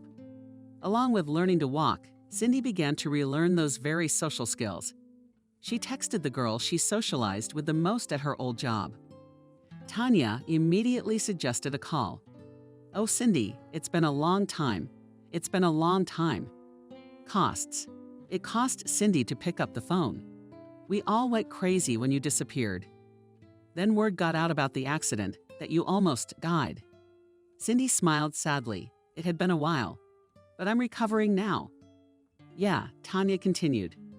And then I didn't hear from you at all. So you probably don't know anything about me either? I don't know. I left the school where we worked and now I'm self-employed. I started my own online school. And it's not wrong to say you called me for a reason. You guessed it, Cindy said. I'm in the midst of a bit of a recovery and I want to get back to work. So far, unfortunately, I'm only going to be able to get it removed. Maybe you have some ideas. I do. I'm just short on people, especially with your skills. And by the way, a remote format would be fine. You think I can handle that? Of course you do. You were our best. Thank you, Tanya. That was very important to hear. The girls talked for almost another hour and finally came to an agreement. The following week, Cindy started work. Mind you, Stephen told his granddaughter, your work does not exempt you from training. Of course it does, grandfather, of course it does. Stephen glared but didn't say anything. I can rearrange my schedule to make it convenient for Cindy to work, said William, who was having lunch with them at that moment. Do I mind? Just keep busy. Do you like shoveling snow? Cindy asked William. What? He looked up. His cheeks were drooping, his hair sticking out from under his hat, sticking to his temple. Cindy even stopped working for love for a while. How coherently and easily he swung the shovel, clearing the path to the house. Do you like shoveling snow? The girl repeated. William shrugged his shoulders. Well, it's a great workload. And it's not just for me. By the way, it's good for you too. And Stephen gave a clear assignment that by the time he arrived, all the snow should be cleared. Okay, sighed Cindy. In honor of the coming new year, I won't argue with you. Grandpa returned after lunch, as usual, without saying a word about where he had been or what he had been doing. But we'll have guests with lots of bags. Cindy asked in surprise. No, of course not. What a question. Then why is there enough food for a whole company? Cindy looked through the contents of the bag, and her amazement grew. Grandpa, did you rob a deli? Champagne, pineapple, red caviar, trout, 4 kinds of cheese, turkey. That's enough for 3 of us for a month. Give me a break, woman, I brought it all. Your job is to unpack and set the table and keep your mouth shut. William was already doing that. After all, he'd known the teacher for years. Is the bathhouse ready? Yes, Stephen? Right, I'm off. You two get on with your business. Cindy and William started setting the table. Where did he get all that money? Cindy asked. It's like 4 average people's pensions. I don't know, but I'm sure it has something to do with his absences. He probably kills to order, Cindy said thoughtfully. I don't have any other theories yet. William laughed. I'm sure it's legitimate. But you'd better ask him yourself. I think I'll hold off. He'll make me run circles around the house until New Year's Eve. By the time Grandpa came back from the bath, the table was already set. Why isn't the TV on yet? Stephen asked harshly. Cindy obediently reached for the remote control to turn on a movie. Who needs it? Cindy raised her eyebrows in surprise. At least she and her grandfather were on the same page. What do you want then? We have a subscription to 3 theaters. Pick a good movie. What do you say, Grandpa? It was strange to sit at the table with people she didn't even know a year ago. As a child, she always celebrated this holiday with her father, then with her father and her husband, then only with her husband. And now it was Grandpa Stephen, stern and mysterious, who either despised her or hated her, and William Cindy looked at him intently. He was watching a movie passionately, and a piece of red fish was frozen on his fork. Cindy smiled. She liked it so much that he had this tremendous strength and a childlike enthusiasm and spontaneity about him. Sometimes she caught herself thinking that she liked William very much. Then she began to wonder if he liked her. And then she scolded herself for thinking that. Had she not been burned enough, why seek new adventures? Or maybe it shows that she cannot live alone without a man? Maybe she's so weak that she needs someone to be there for her. Well, suddenly Grandpa interrupted the silence. It's time for the toasts, and I'll begin. Cindy and William looked at him in surprise. Stephen nonchalantly continued, This has been an unusual year for me. I'm not prone to sentimentality, but it was nice to meet my own granddaughter. He looked Cindy straight in the eye. You are an amazing girl. When I praise you, which I rarely do, I only mention that you have our blood in you. Randolph. However, I'm not always the stubborn old fool I try to appear to be. I see that my son has brought you up beautifully. At this point, the girl suddenly thought that the old man's eyes glistened. I know that he and I have both been terribly foolish and have let resentment get the better of us for too many years. I'm grateful to your father for taking the first step in writing me that letter. I wish I had never made up my mind to see my son while he was still alive. But it's better late to admit your mistakes than never. Grandfather. Cindy stood up, walked over, and hugged him tightly. Grandfather smelled of birch leaves and grass. May you be embarrassed, he replied, but he hugged her back too. Cindy even thought he kissed her on the top of her head. After a few seconds, Stephen gently pulled away and sat up. I'm very happy to have you in my life, Cindy, and I want you to know that you can stay in my house as long as you want. Thank you, Grandpa. Cindy stood up, champagne glass in hand. Since it's time for a toast, it's logical for me to say something in return. I won't be original. If I remind you that you saved my life and gave me the strength and sense to go on living. You are my nearest and dearest people now. Without you, I would definitely be dead or dying now on the street or in some hospice. The man at the table frowned. Cindy smiled. Thanks to you, I'm happier than I've ever been in my life. I like practicing. I like listening to Grandpa Steppa's jokes. I felt good today just sitting with Vova and setting the table. They had a drink, then William stood up. Well, now me. I guess, compared to you, I've probably had the least changes. I haven't made any new relatives, but I hope I've made a good friend. He looked at Cindy. I'm grateful for your kind words. I hope your life will only get better from here. "But that's enough snot," shouted the grandfather. "Happy New Year! Happy New Year! Happy New Year!" Then they went outside. William and Stephen set up a huge firecracker in the snow and lit it. Tall columns of red, yellow, green, blue, and white sparks flew out of it. Cindy looked at them, smiled, and thought what an amazing future awaited her with these amazing people. But how long will it be? Andrew sighed how he hated his wife's voice. How could he have liked her before? Though perhaps it was the tone of voice she used to speak to Helen and look at him differently. And she used to speak in a languid, breathy way. Now she was always dissatisfied with everything, and it always seemed like the more he gave her, the more she asked for. They'd gotten good money for the sale of the professor's house, plus what was in the bank account. He invested it all in the business. Things were going well. Shortly after the wedding, she and Helen moved into the apartment they had just bought. It was in the most expensive and fashionable area of the city, with a new renovation. Helen was as excited as a child at the time. "Kodak, look at the view from the window." He smiled, nodded, looked at her condescendingly. "Baby, this is just the beginning." "What are the ceilings like?" "Kitty." Helen laughed, ran up to him, kissed him. He grabbed her and surrounded her. "What are you doing?" "Stop it." Yes, they had a very good time at first. Of course, sometimes he thought about Cindy. Then he'd get a little tight inside. "Where is she? What's wrong with her? Maybe she's still in the hospital." "No, I don't think so." "But she's got no one and nothing. No home, no money, no relatives." "What do you think is wrong with Cindy now?" He asked Lena once. She shrugged her shoulders. "She's probably in some hospice. Maybe she even caught pneumonia and died there." Andrew looked at her face. His wife looked completely calm. "Don't you feel sorry for her?" Helen poked and looked at him with surprise. "What is it suddenly with you? You knew everything from the beginning. And you agreed to it yourself." Andrew shrugged awkwardly. "Well, yes, I just don't know. I can imagine how she is now without everything. It's her own fault." Helen cut him off harshly. "You can't be like that. Knave fools." She suddenly sat up on the bed, took her husband by the chin, forcing him to look into Kodak's eyes. "There are two kinds of people in the world. Those like her, everything comes easy and simple. And those like you and me have to fight for everything. And that's just justice." "Yeah, you're right." He tried not to think about his ex-wife. Sometimes it worked, sometimes it didn't. Focused on business.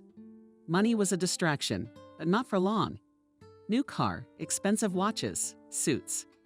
He rejoiced in it, but the euphoria grew shorter and shorter after each purchase. Then he began to notice the same with his wife. At first she was pleased with the gifts. She came from a poor family. Helen's only values were youth, beauty, and adaptability. The rest she received at the expense of his money status, new rich girlfriend's pleasure. Sometimes Andrew even pitied her.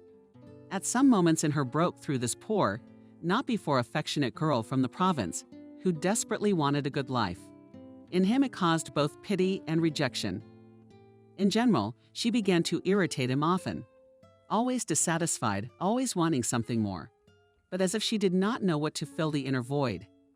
"Lately we've become strangers to each other," Andrew said to wife. She only poked at him contemptuously. "Is there something you want to say?" Andrew drained himself, but answered maybe we should get a divorce. She turned sharply toward him. It was as if her eyes even lit up. "Did you have someone else?" "No, of course not." "What makes you think that?" "Look at me." She jumped up, walked over to him, and looked him in the eye with hatred. "Try to talk about divorce again, and I'll have you sitting on your ass." Helen smiled evilly. "You think your wife just had an accident for no reason." He turned pale. It was raining, the road was slippery. "And there's a dangerous section on the bridge," he muttered. Helen laughed. How like a witch was she at that moment? Evil, ugly, and very dangerous. "Don't lie to me, and above all, don't lie to yourself. You've always known that this accident wasn't just an accident, and believe me, I can prove that you set it up." The expression on her face changed dramatically. Big round eyes, implied lips. She seemed about to cry. Now she reminded him of that young girl he'd fallen in love with years ago. "I swear I knew nothing." Helen said in a trembling voice. I was so young then, stupid. I fell madly in love with him. Andrew offered to live in his house as an assistant so we could spend more time together. Her long, fluffy eyelashes fluttered, and small, shiny tears rolled down her cheeks. He promised he'd tell Cindy Randolph and divorce her soon. And then she began to guess something. Soon there was this terrible accident. I never thought my lover had anything to do with it. So the Helen actress poked and then continued in the same pitiful voice. And then he said we had to leave. He had money from somewhere. I asked about Cindy. He said she'd agreed to the divorce and had gone to Germany. No one's gonna believe you weren't involved. Yes, they will. I'll say I've only started to figure it out lately, but you threatened me, so I kept quiet. He approached her, raised his hand as if he wanted to hit her. His wife looked at him defiantly, but she shouted, "Come on, do it. Give me a reason to file a police report on you." Andrew then restrained himself with great difficulty, clenched his hands into fists, turned around and jumped out of the house. He got into the car and drove for a long time until he got to a quiet street. I shut the car off and closed my eyes. What had I done? How could I have been so blind? Now she's gonna blackmail me for the rest of my life. No matter how hard Andrew tried to solve the problem, he came up with nothing. He decided to leave it alone. The longer it went on, the less he and his wife tried to communicate. Mostly he just gave her money. He occupied himself with work and meetings with new rich friends, though they were hardly his friends, just business partners. Sometimes he remembered his teacher, W. Stephen. There was always some honesty, sincerity, and dignity. He'd certainly never get hung up on that sort of thing. Probably the only person Andrew could be sure of, and who was surrounding him now. Any one of those friends would set him up for their own gain, and so did he. He also wondered what he was doing all this for. He used to think it was for Helen. They seemed like the perfect couple, like Bonnie and Clyde.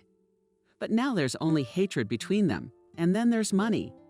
Except it's just a piece of paper. The only use for them is to take whatever they can give him. For example, he bought a huge new house. He didn't need it, but his status demanded it. It turned out that the new house had a lot of extra expenses.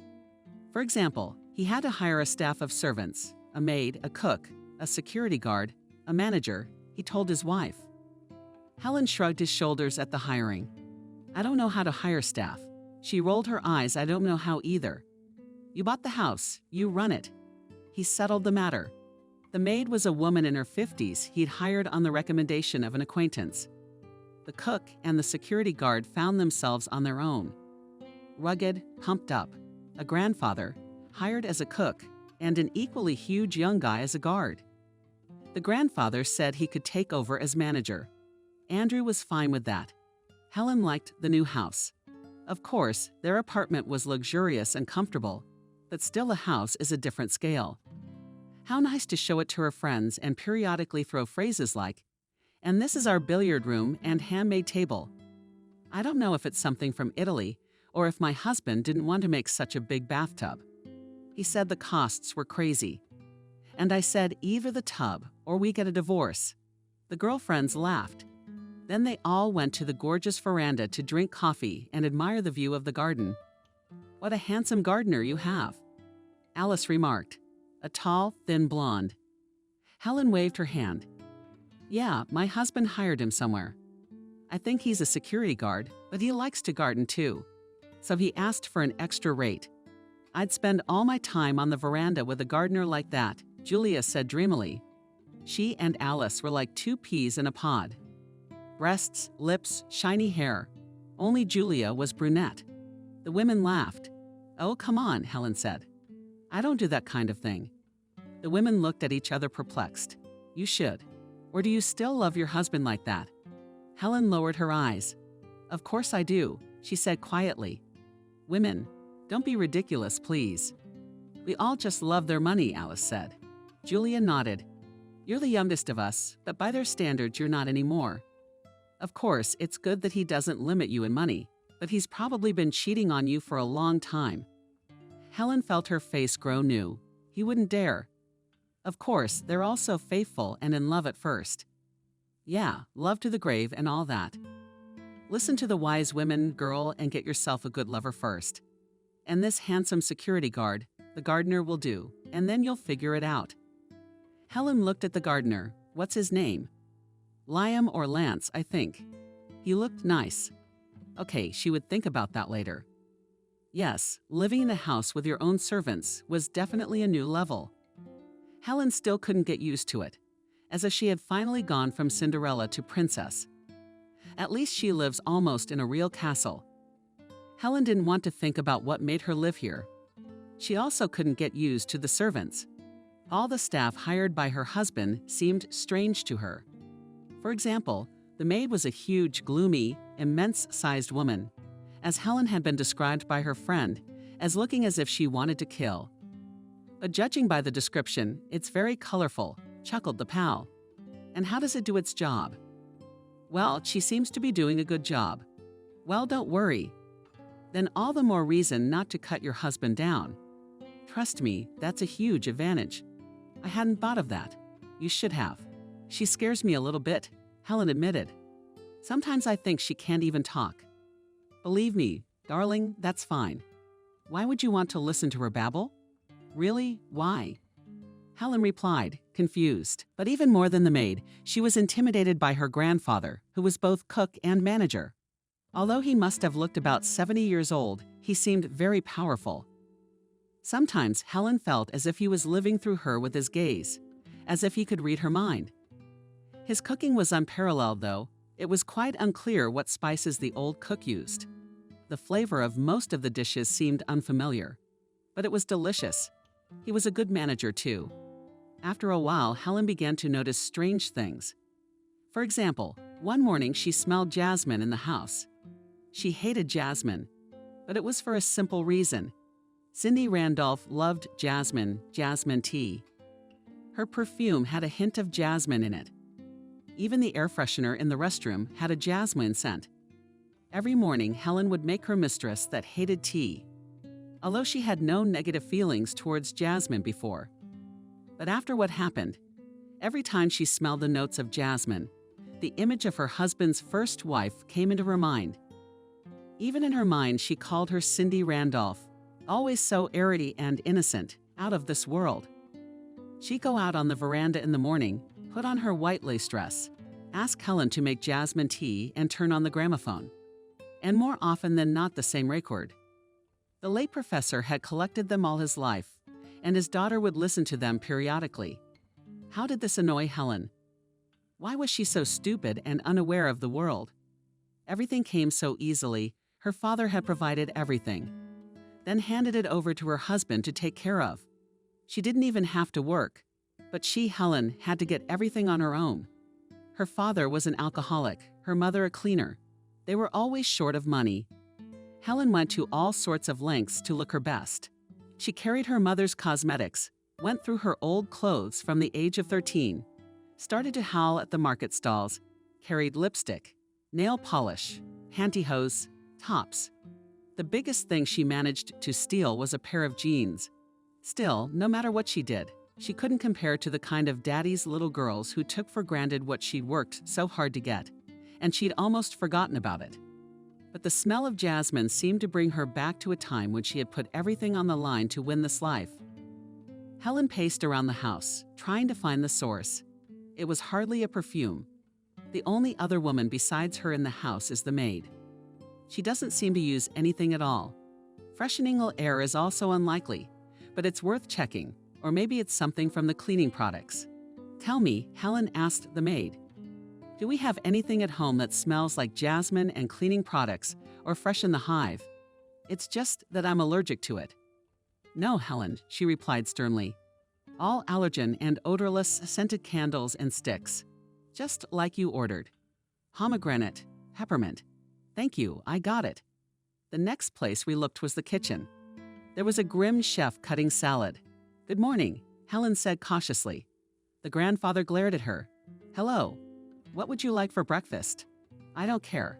Salad will do. You can go to the dining room. I'll serve breakfast in 5 minutes. Wow, he looks like a homicidal maniac or some kind of special forces. He talks like an English butler. Out loud, Helen said, "Is our tea jasmine, by any chance? I think I've been smelling it since this morning. For your husband. I make tea with Melissa in the morning. Unfortunately, we don't have jasmine, but I can go to the store this afternoon." "No," Helen said hastily. "Don't. I hate jasmine." For a second, she thought she saw a smirk flash across the manager's face. But he nodded immediately and replied seriously, "I hear you, Helen. No jasmine. Where else could the source of the odor be? A garden for sure. That Liam or Lance must have planted something there." After breakfast, Helen came out of the house. "The gardener, I think." The guard had done a good job. A few minutes later, she found him too. The guard had shot some shrubbery. "Hello," Helen called out to him. He turned around, handsome, tall, and strong. "Andrew has been recognizing Andrew a lot lately. It's been a long time since we've been together. 3 months, probably. What am I thinking?" The guard looked at her defiantly. "Helen, is there something you wanted to ask me?" "Yes," she answered confusedly. "Did you plant jasmine here by any chance?" "Jasmine?" He seemed genuinely surprised. "Yes, I smelled it this morning. I can't quite put my finger on it." The guard shook his head. "Sorry, it wasn't me. I'm a non-professional gardener after all, so I'm only tending to the floor for now. I haven't planted anything new here." He smiled sweetly. "Thank you," Helen said. "I got it." She went back into the house and got into bed. There were no more ideas. So where did that stupid smell come from? "I'm sure you'll be satisfied," Andrew said, smiling into the camera. The man on the laptop screen nodded contentedly. "We're counting on it. Andrew, see you then." The screen went blank at the meeting, and Andrew wiped the smile off his face with relief and exhaled. Finally, this day was over. He deserved to relax. The feeling that something bad was about to happen had been bugging him lately. Everything seemed to be going right though. Business was running smoothly. Even his wife had been busy with her life lately and wasn't giving him a hard time. "What's up?" "To the bar." His partner clapped him on the shoulder and added, "It's Friday night after all. I'll show you a place full of beautiful girls. Hunting people like us, what's that like?" The partner shrugged.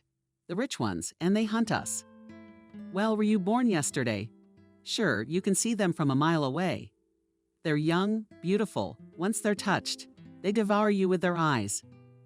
Andrew grinned. "And what do they want to find? A husband? Well, ideally, yes. But the role of mistress will suit them just fine. I have a wife," the friend winked, "as we all do." The bar was hot, noisy.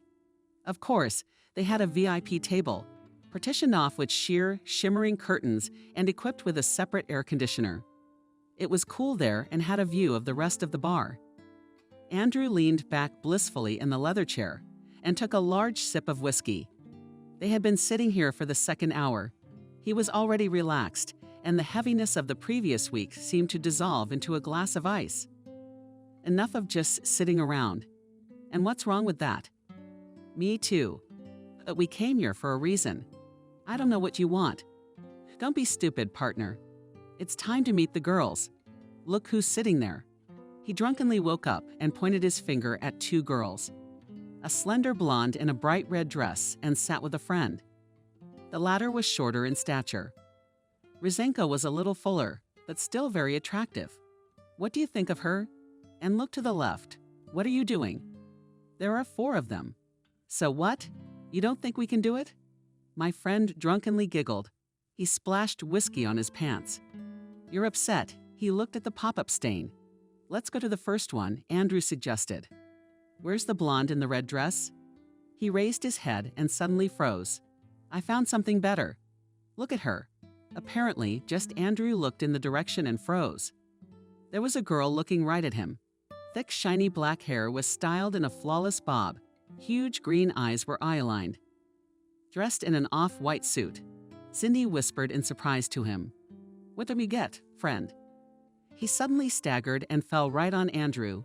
"And what do you want?" The last glass was unnecessary. He tried to lift his friend up, but it was not possible to put him on the sofa at once. After making sure he wasn't going to fall anywhere, Andrew stood up to walk over to the mysterious stranger.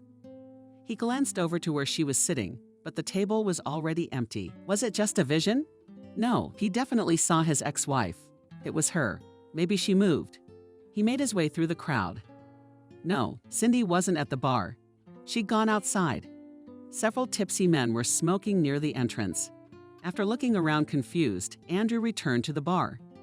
He helped his friend home and then drove to his place. On the way, he thought back over and over again to what had happened at the bar. Could it have been Cindy?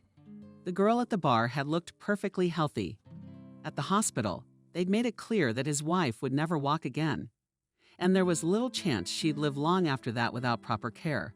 Then it's just a coincidence. Just a very similar girl, or he's hallucinating. A week later, Helen went to a restaurant with her friends after a shopping trip. Well, asked Alice, how are things going with your gardener? Helen blushed. No, he's a tough nut to crack, isn't he? Julia grinned. No, I haven't done anything. Boring. I'm a married woman. My husband is also a married man. Nevertheless, a week ago, he and yours went to the Carmel. To the Carmel, Alice joined in. I see. What kind of Carmel? Helen asked, perplexed. A bar where rich men rank girls for the night. I see. All right, girls, enough about them. Julia waved her hand.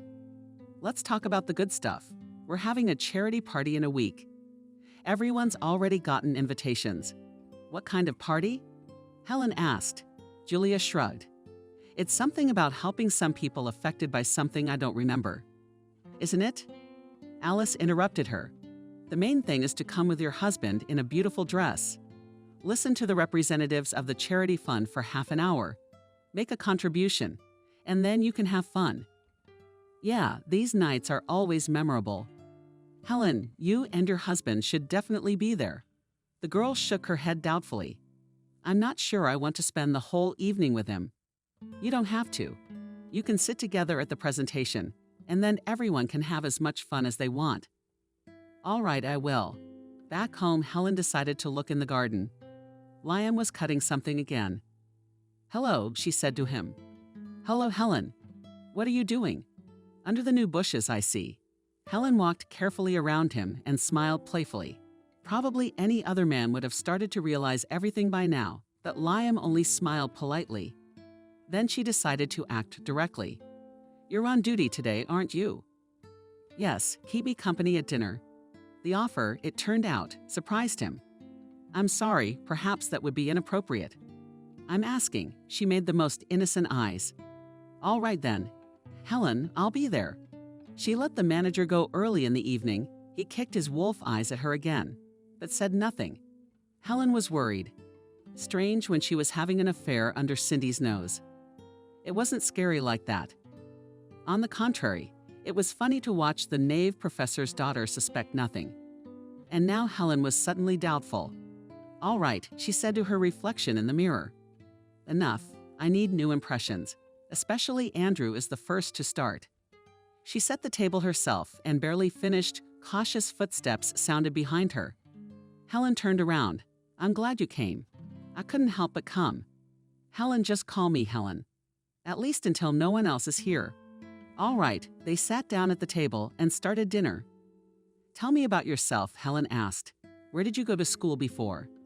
I graduated from medical school and studied to be a massage therapist. Oh, wow. The topic came in handy. I could ask you to give me a massage, the lady of the house said languidly. Liam shrugged. Sure, right now. Yes, if it's not too much trouble. No problem. Then let's go to the bedroom. It'll be more comfortable there. They went into the bedroom. Helen threw off her dress and stayed in her underwear. Is that enough or not? It's quite enough. Lie on your stomach. Arms stretched out along your body and try to relax. Helen did as he asked. The adrenaline was finally kicking in. Liam's massage was good. However, it was quite decent. He didn't touch what he couldn't touch, and Helen hadn't yet figured out how to hint to him for more. Well, I'll talk to him about neutral topics, and then it'll just happen. Tell me about your work as a masseur. Anna asked in a gentle voice. But it's not that uninteresting. I'd love to hear about it, but most of the time I worked with difficult patients. What kind of patients? But for example, with those who were injured after accidents, falls from heights, industrial accidents, car accidents. Helen suddenly felt her back covered with the sweat of a car accident. In a weak voice, she repeated, "Yes," Liam confirmed eagerly. "People sometimes get into terrible accidents. You know, if they get behind the wheel, drunk or out of it, they just can't control themselves in dangerous areas.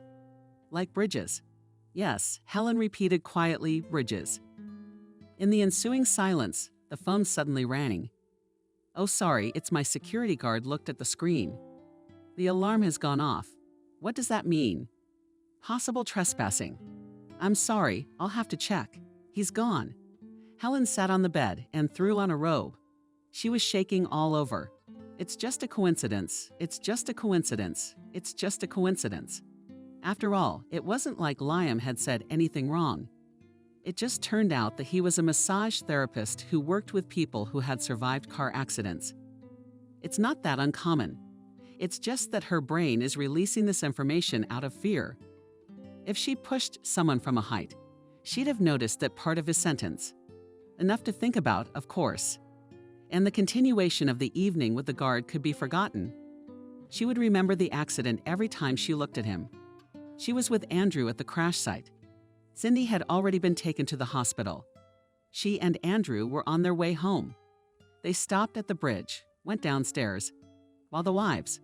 The car looked like a child's toy that had been run over by a truck. There was blood spatter on the seat, the remnants of the windshield. It was creepy. She got goosebumps at the time, and Andrew said to her, "What a nightmare. How could this have happened?" Then she realized that she had to pull herself together and said as calmly as possible, "Well, everything turned out just fine for us. It must be fate." He looked at her suspiciously, as if he would guess everything. He'd say it was her fault. But instead of an accusation, he only nodded, "Yes, it must be fate." How long had it taken her to find the right drug? It had to be undetectable. Standard forensics. I'm sure the victim would have been tested at the hospital by now. We also had to consider the speed of action, so that Cindy Randolph didn't pass out too soon before she got behind the wheel, or too late when he got to work. Helen finally found what she was looking for. It was an old drug used to sedate and immobilize animals before experiments. Nowadays, such drugs are no longer considered humane. The effects of this substance on people personally were told by an old lab technician. It was with Goblina, half-blind grandfather, who suffered from dementia and worked only because the rector did not have the guts to fire him. As an absentia, for some not the most important credit, was given an assignment to help disassemble his old lab assistant. That's when, among other things, he told her about this drug. And now they don't make it anywhere anymore. Do you know what would happen if a person drank it? No, Helen replied politely. Why would anyone drink it? The old lab technician laughed. We had such a case many years ago. With students, of course. I was just starting to work then. I remember there was a general cleaning at the university, and the students were doing it, so they found this solution. It had an interesting smell, something between flowers and fruit. They thought it was some kind of tincture, so they drank it. Helen guessed. That's right, sweetheart. And about 15 minutes after they drank it, they got a bad headache. They started to feel dizzy, nauseous. Then they all passed out. Wow, aha. You know what the best part is? When they took them all to the toxicology ward, it took the doctors a long time to figure out what happened. Standard tests showed nothing. So how did they find out the truth? After the guys came to, they told us everything. The effect of the drug was strong but short-lived, so the drug was quickly out of their system. That's correct. The old man gave it to Helen Forgotten. They're disposing of her properly. Honey, even though this liquid is 100 years old, I'm sure this stuff still works. I'd hate to see anyone get hurt. Of course, Helen smiled. Don't worry, I'll take care of it. It's the day of the charity party. Are we sure we don't have to spend the whole evening together? Andrew asked. Helen rolled her eyes. I told you we have to take a picture together at the entrance, then sit through a presentation from the charity. After that, you make a contribution. Then the party starts, and then we'll do whatever we want. I mean, separately. I'm totally fine with that. Something slammed next to them. The couple flinched. It's just a window sash. I'm not blind, I can see it. You've been so jumpy lately. You too? Any reason? Did they look at each other? No, I'm fine. But I'm fine too. Helen looked him over from head to toe. You have to make your husband look good. Then she shifted her gaze to her reflection. In the mirror, the dress fit perfectly, and her hair and makeup were just right. Only her eyes reflected fear, and with good reason. Lately, Helen had noticed that strange things were happening around her. For example, recently on the table in the living room, she found a magazine about real estate, repair, interior design, and so on. Probably left over from the renovation, Helen thought. The maid had pulled it from somewhere and didn't dare to throw it away. She picked it up and was about to throw it in the hamper when her eyes fell on the cover. The house was the same house that Cindy had inherited from the professor. The very house she and Andrew had gotten, tricked and hastily sold. The very house whose money had been the seed money for the fortune they now had. It's just a coincidence, Helen said aloud. I'm putting too much importance on it. She'd also smelled the damned jasmine twice. Moved all the candles in the house, sticks to freshen. Checked her husband's room, went into the room where the cleaning supplies were kept. Nothing. I'm done thinking about it. I have a lovely evening ahead of me. Though she'd been to many events before, this was the first time Helen had seen such a scale. When she and her husband were photographed, she suddenly felt naked, almost vulnerable. It seemed that all these people looking at them knew the whole truth about her. Helen struggled to keep herself in control. She also saw that Andrew was nervous for some reason too. Something's going on with him. Business problems. Finally, everyone settled back into their seats. Helen smiled at her friends. Out of the corner of her eye, she saw Andrew nod to his friends. Okay, socials are done. See the presentation, make contributions. We can stop pretending to be a happy family. Immersed in her musings, Helen didn't notice how it had started. She came to her senses when the host of the event had already said the opening remarks about the organization they would be giving contributions to. The presentation had begun. After a few minutes, Helen was horrified to realize that this organization was raising money for victims of car accidents. She bowed and looked at her husband. Andrew sat pale, small droplets of sweat glistening on his temple.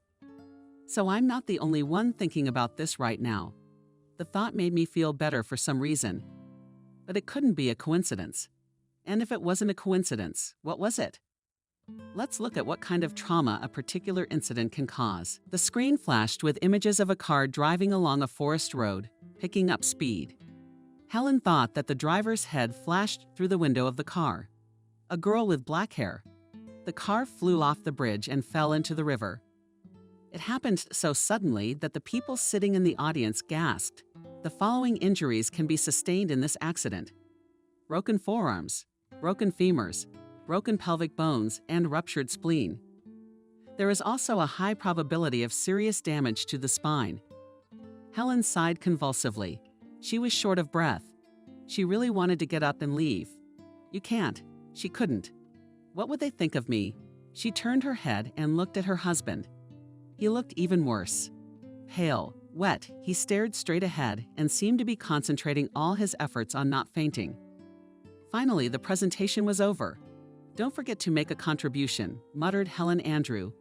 Quickly, she stood up and walked towards the exit. It felt a little lighter outside. The cool evening air mulled over her, and Helen could clearly feel how wet her back was. She knew she should go back out there to the humans and continue acting like nothing had happened. But she didn't have the energy to do that. What's the pilot doing? She heard a voice behind her. She tried to put on a smile, but it came out as a pathetic grimace. Yes, it was Stuffy, she answered. Alice nodded sympathetically. I know, I got drunk on champagne at a banquet once. I threw up all night. Helen smiled weakly. Let's go. Her friend took her hand. Drink water with ice and lemon, and you'll feel better. And we should eat something. All right. When they got back to the gym, Helen first looked for her husband. He was sitting surrounded by other businessmen. She saw that there was an empty glass of whiskey in front of him, and a second glass in his hands, also almost empty. His gaze was already a little mouth-focused. On his cheeks, a blush protruded. But he seemed to have calmed down a bit. That's a good thing. They don't need panic right now. Why are you frozen? She heard her friend's voice. Let's go have some fun, have a drink. Helen shook his head negatively. Gotta keep a clear head. Alice poked, waved to a passing waiter, and took 2 glasses from his tray. Drink. She handed the champagne to her friend. You look like you've seen a ghost. Helen looked at the glass. And really, maybe she had enough for today. She resolutely reached out her hand, took the glass, and took a big gulp, leaving only a little drink at the bottom. That's another matter. Let's go dancing. Wait. Helen drank the champagne herself, already signaled to the waiter, took a second drink of champagne, and poured it into herself without hesitation. Helen. Alice laughed. I like your boldness. The alcohol had taken away a little of the fear and panic, but some unpleasant feeling inside remained. Helen, looking around occasionally, said someone was following her.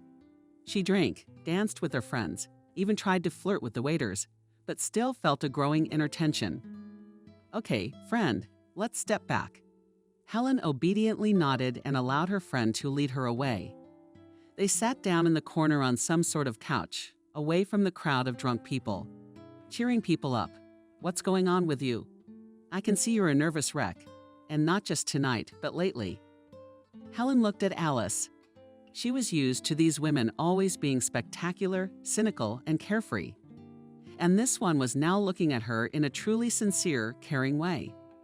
At some point, she wanted to tell Alice everything, so that they could become really close friends, so that Helen could open up to someone, stop pretending. No, she couldn't. It was unlikely that her friend would understand her. Helen imagined with what disgust Alice would look at her for a murderer, for a cheat, for a liar, for a thief. A lot has happened lately. Helen said weakly, with her husband. Trouble. And I'm kind of tired of everything. I must be nervous or depressed or something. Alice nodded understandingly and took her hand gently. I understand. I had one myself a year ago. Don't worry.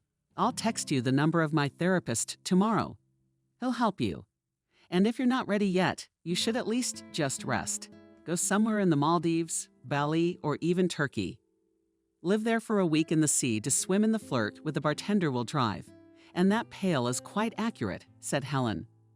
I have to leave now and call you a car. Oh, please. If you want, I can go with you. Alice said softly. Helen tried to smile and turned towards her friend, trying not to look her in the eye. Thank you for everything you've done for me, but I'll probably come and go to bed. And you hang yourself. In the car, she opened the window. It felt lighter in the cool night air. A round white blind moon was running across the sky behind them. Helen would arrive home now and go straight to bed. In the morning, she would wake up early and buy tickets for the nearest flight. It doesn't matter where, as long as it's warm and far away from here. He won't even bring a suitcase. He would throw a few things in a small bag and buy the rest on the spot. Town was quiet and dark. She walked through, turning on lights everywhere. It seemed the air smelled like the damned shift again. The smell made even the alcohol drain from her head and her consciousness clear. Fear and anxiety stabbed her brain with blunt needles again. She wanted to run. All right, Helen said quietly. I'll go to bed. At that time, there was the sound of cars driving in from outside. She tensed up. Footsteps were heard on the path. Who is it? Coming to their house this late. Pats of sweat ran down her back again. Helen looked around in horror, searching for something to grab for protection. As luck would have it, there was nothing. Hi. What are you doing up? It was her husband. Helen breathed a sigh of relief. She hadn't expected him back so early, and he looked like he was making sense. Probably sobered up in the fresh air, too. You're early? You're back even earlier. What's also restless at heart? He grinned. I can't understand what's going on with me lately. It's like I'm going crazy. Every day it gets worse and worse. She nodded. Me too. What do you think is going on? I don't know. But today at the presentation, I was ready to sunbathe and run out of the auditorium. Me too. What do you think is going on? He repeated stubbornly, apparently hoping his wife could give him an explanation that would calm him down. I don't know, it's not exactly a coincidence. I think it's karma. Retribution. It's come upon us after all these years. I don't believe in that kind of nonsense. Andrew chuckled. I didn't either. But how can you explain what's happening to us? What's happening to us? Look at you, Helen, and look at me. We're unhappy. We're scared. We startle at every sound. We don't sleep well at night. She sighed. There was nothing to object to. It's because of what we did, her husband continued. She got scared. Stop it. Helen tried to speak firmly, but her voice shook. Stop infecting everyone. It could all be explained logically by moving to a new house, over work, alcohol. The husband grinned drunkenly. But over work? Okay, I'm going to bed. He walked up the stairs and turned right. Andrew had a separate bedroom there. Helen gave him a silent glance. Okay, I have to go to bed too. I don't want to think about anything else tonight. She went upstairs to her room. She didn't even have the energy to take a shower. Helen could only undress and collapse into bed. Despite her tiredness, sleep didn't come. The room was stuffy, and the smell of it. It was probably also because of the moon. It was shining so brightly through the bedroom window. Out of spite, Helen suddenly began to think that the full moon was a time of mysticism, witches, ghosts, and ghosts. Maybe Cindy Randolph had died and her spirit was taking its revenge. What kind of nonsense is that? Helen sat up in bed. She should take a shower, or at least open the windows so it wouldn't be so stuffy. She went to the window and opened the wide sashes. The moon illuminated everything around them as far as the horizon. Their neatly trimmed yard and garden. Her thoughts suddenly returned to Liam, or rather to his story about the victims of car accidents. Then she thought again about the charity event. The footage of the crash of the woman with black hair in the driver's seat. Suddenly, she thought she saw something white between the trees. She looked closely. No, nothing. Then again, something flashed. Helen squinted and saw the outline of a human figure. A woman's. What is it? Someone's trespassing on their property. We should call security or at least wake her husband. But her feet felt like they were stuck to the floor, and the figure was getting closer. The dense trees hid her, or on the contrary, her white dress shone brightly in the moonlight. It was already clear that a girl in a white dress with long black hair was approaching the house. Helen froze. The figure stopped. Helen watched as the girl slowly raised her head. The skin on her face was white, and Helen suddenly saw clearly the bright green eyes staring back at her. No, she almost shouted and sent from the balcony. No. Helen slammed the window sashes shut with a clatter. She had never been so scared before. She jumped out of the bedroom and ran to her husband's room. Andrew screamed. She swung open the door to his bedroom. The room was empty. Windows open, crumpled blankets lying by the bed. It became even more frightening. With trembling fingers, she picked up the phone and dialed the security number. There were long beeps, but no one answered. What to do? Call the police. What would she tell them? She'd seen a ghost in white, and her husband had left the house in the middle of the night. Would they come to something like that? They'll think she's drunk. And how long would they drive here? Maybe Andrew just decided to keep going out and left, but something told her it wasn't that simple. And why aren't the guards answering? Helen gathered her courage and left the room. The house was quiet. She cautiously went down to the first floor, saw that there was a light on in the hallway and the front door was open. Her knees trembled. There was nothing to do but gather her wits, get out of the house and survey the area. She walked slowly through the hallway and out into the street. On the one hand, she should have called out to Andrew, but on the other, she might attract someone with her scream. Who a ghost? Stop thinking about it. I'm a grown man. I don't believe in that nonsense. But it's easy to say that to yourself during the day, but at night, by the light of the moon, when she saw a girl in a white dress a few minutes ago, and her husband disappeared from the room. It's harder to believe that ghosts don't exist. It's okay. She whispered to herself, it's okay. Helen walked slowly down the center path of the park. No one was there. Where was the guard? She forced herself to walk all the way to the gate. She didn't meet anyone on the way. If there was a ghost, it was on her path now. He didn't get caught. Helen got ready to walk back. She heard a voice behind her. Her heart stopped, but then she realized it was her husband's voice. She turned around. Andrew was staring at her in his pajamas, pants, barefoot, spiky hair, and a completely mad face. "What are you doing here?" he asked. "What are you doing here?" "In the garden at night, almost naked." He looked around fearfully, as if he was afraid that her screams would attract attention. Andrew put his finger to his lips. She might hear you." Helen felt a shiver run down her spine. Who was she? Her voice was hoarse, probably because her mouth was dry from fear. Her husband looked at her fearfully and waved his arms. He looked completely mad.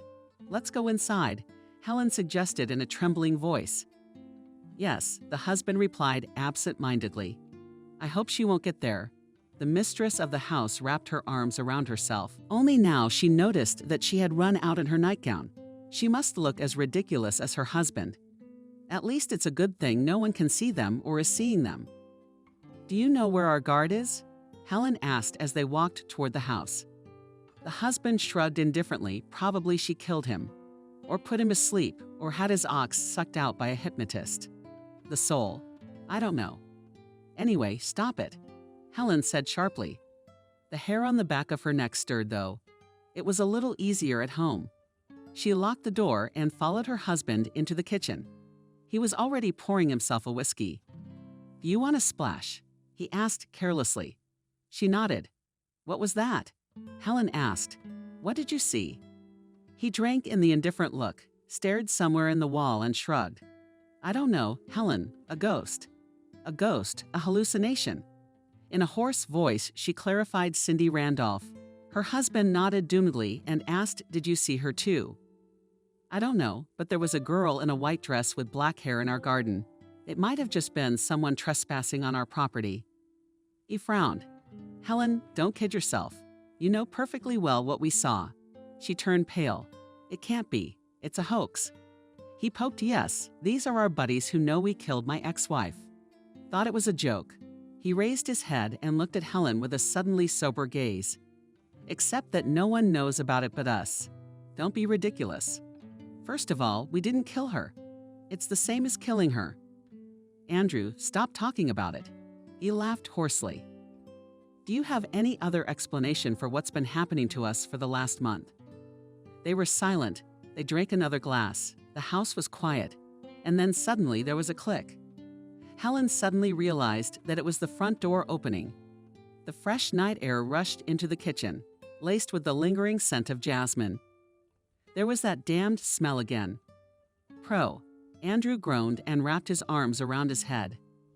So he could feel it too. Helen didn't have time to finish the thought. Music came from the street. They recognized the tune immediately. Cindy used to play it all the time on the gramophone her father had left behind. Collecting his records, the music was getting louder and louder. Andrew stood up. "Let's not go in there. I'm begging you." Helen shouted, grabbing her husband's arm. He shook his head doomishly and walked toward the music. She suddenly realized that this was the right thing to do. They couldn't just hide from this forever. It had to end today.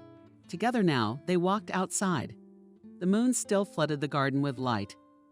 Music was coming from somewhere in the depths, as if a gramophone stood in the shadows of the trees. The gramophone was also a ghost. A faint wonder flashed through the mistress's mind.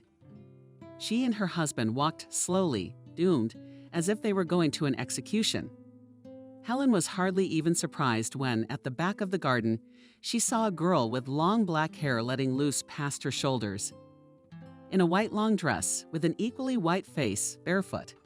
Of course it was her. Huge green eyes looked at them calmly. Cindy said quietly, almost in a whisper to Andrew, and cried. Helen even watched with some inner amazement as her spouse knelt down, covered her face with her hands, and began to shake with sobs. The girl slowly shifted her gaze to her, and Helen herself wanted to kneel down. "Why are you frozen, silly? Run away, run away," she shouted to herself, but her legs felt like they were stuck to the ground. Instead, she asked, "What do you want?" A confession. The phantom said quietly. "Forgive us," shouted Andrew. "Forgive us." His answer was a cold, indifferent stare. "Tell me," whispered the phantom. "Tell me, what have you done to me?" Helen suddenly felt how dizzy she felt. Air became scarce. Her chest squeezed as if with discs. It seemed that a few more seconds and she would suffocate. Now Helen was ready to do anything to get rid of this terrible feeling of heaviness and hopelessness. "I poisoned you," she exhaled. "At work I got a drug that could not be detected in the tests. The morning of your accident, I put it in your tea. You should have gotten dizzy, nauseous, passed out." The ghost nodded slightly. "She ordered next. Then I tricked you," almost shouted the rendition of Andrew. "Promised treatment in Germany, and himself forced to sign documents to transfer the rights to the house to me. Next, then I sold your house, withdrew all the money from our account, and ran away with Helen. The ghost turned to her you. That confirms it." Helen nodded, feeling tears streaming down her face. "Yes, that's what happened." "Oh well, that's great." Suddenly, the ghost said in a very casual manner and clapped his hands. "Cut, cut." At the same moment, the music stopped. 2 men came out of the bushes. One of them was holding the camera. Liam asked Helen in surprise, "And you?" Andrew was as surprised as she was. "What's going on?" Andrew said sternly to the old man who was their cook and manager. "What have you done now?" "A heartfelt confession of your crime against Cindy Randolph. It's all on camera. See you in court." There's the sound of sirens approaching from far away. "It's not ghosts," Cindy said cheerfully. "It's the police." "Yes," said William, stretching blissfully on the chaise lawn. "But we pulled it off too." Cindy laughed and lay back too, so that the tan was as even as possible. "Yeah, playing the part of a ghost was interesting. Being a gardener and a security guard was much more boring. No kidding. You and your grandfather were still turning all those hoaxes." He shrugged his shoulders. "Yes, what business is there?" Periodically, through the ventilation smells of jasmine. Letting a magazine with a picture of the house to plant grandfather on the spy skills we came in handy. A sigh sounded behind their backs. Stephen, with a cocktail in his hands, took a vacant lounger nearby. "I'm not much of a spy. I'd only worked in intelligence for a few years. Then I studied to be a rehabilitation specialist, but I remember some of the old tricks. It's a good thing we still have our old connections, but if it hadn't been for the mind machine, we never would have realized this plan." The granddaughter shrugged her shoulders. "Come on. The most difficult thing was to organize a charity event. It was lucky that an old acquaintance of my father's for justice worked on the board of the foundation." William raised his glass. "To justice." Cindy cheered. "Here's to a well-deserved vacation," said Stephen, though he wasn't in favor of it. "Just a week or 2 in Alanya on the sand we certainly deserve. Yes, grandfather, notwithstanding all unstarted. Cindy is the oldest. Fuck you.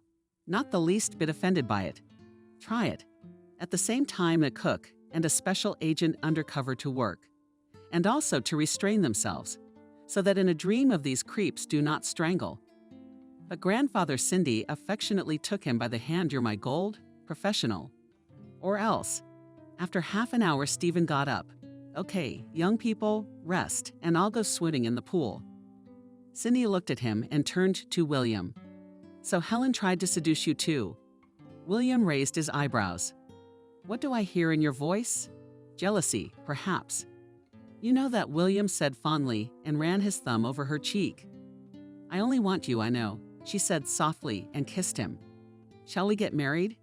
he asked carelessly, but Cindy noticed the excitement in his voice. "Is it because I'm rich now?" "Of course," Cindy shrugged. "Why wouldn't it be? It's the first pancake. Are you going to be the perfect husband for me,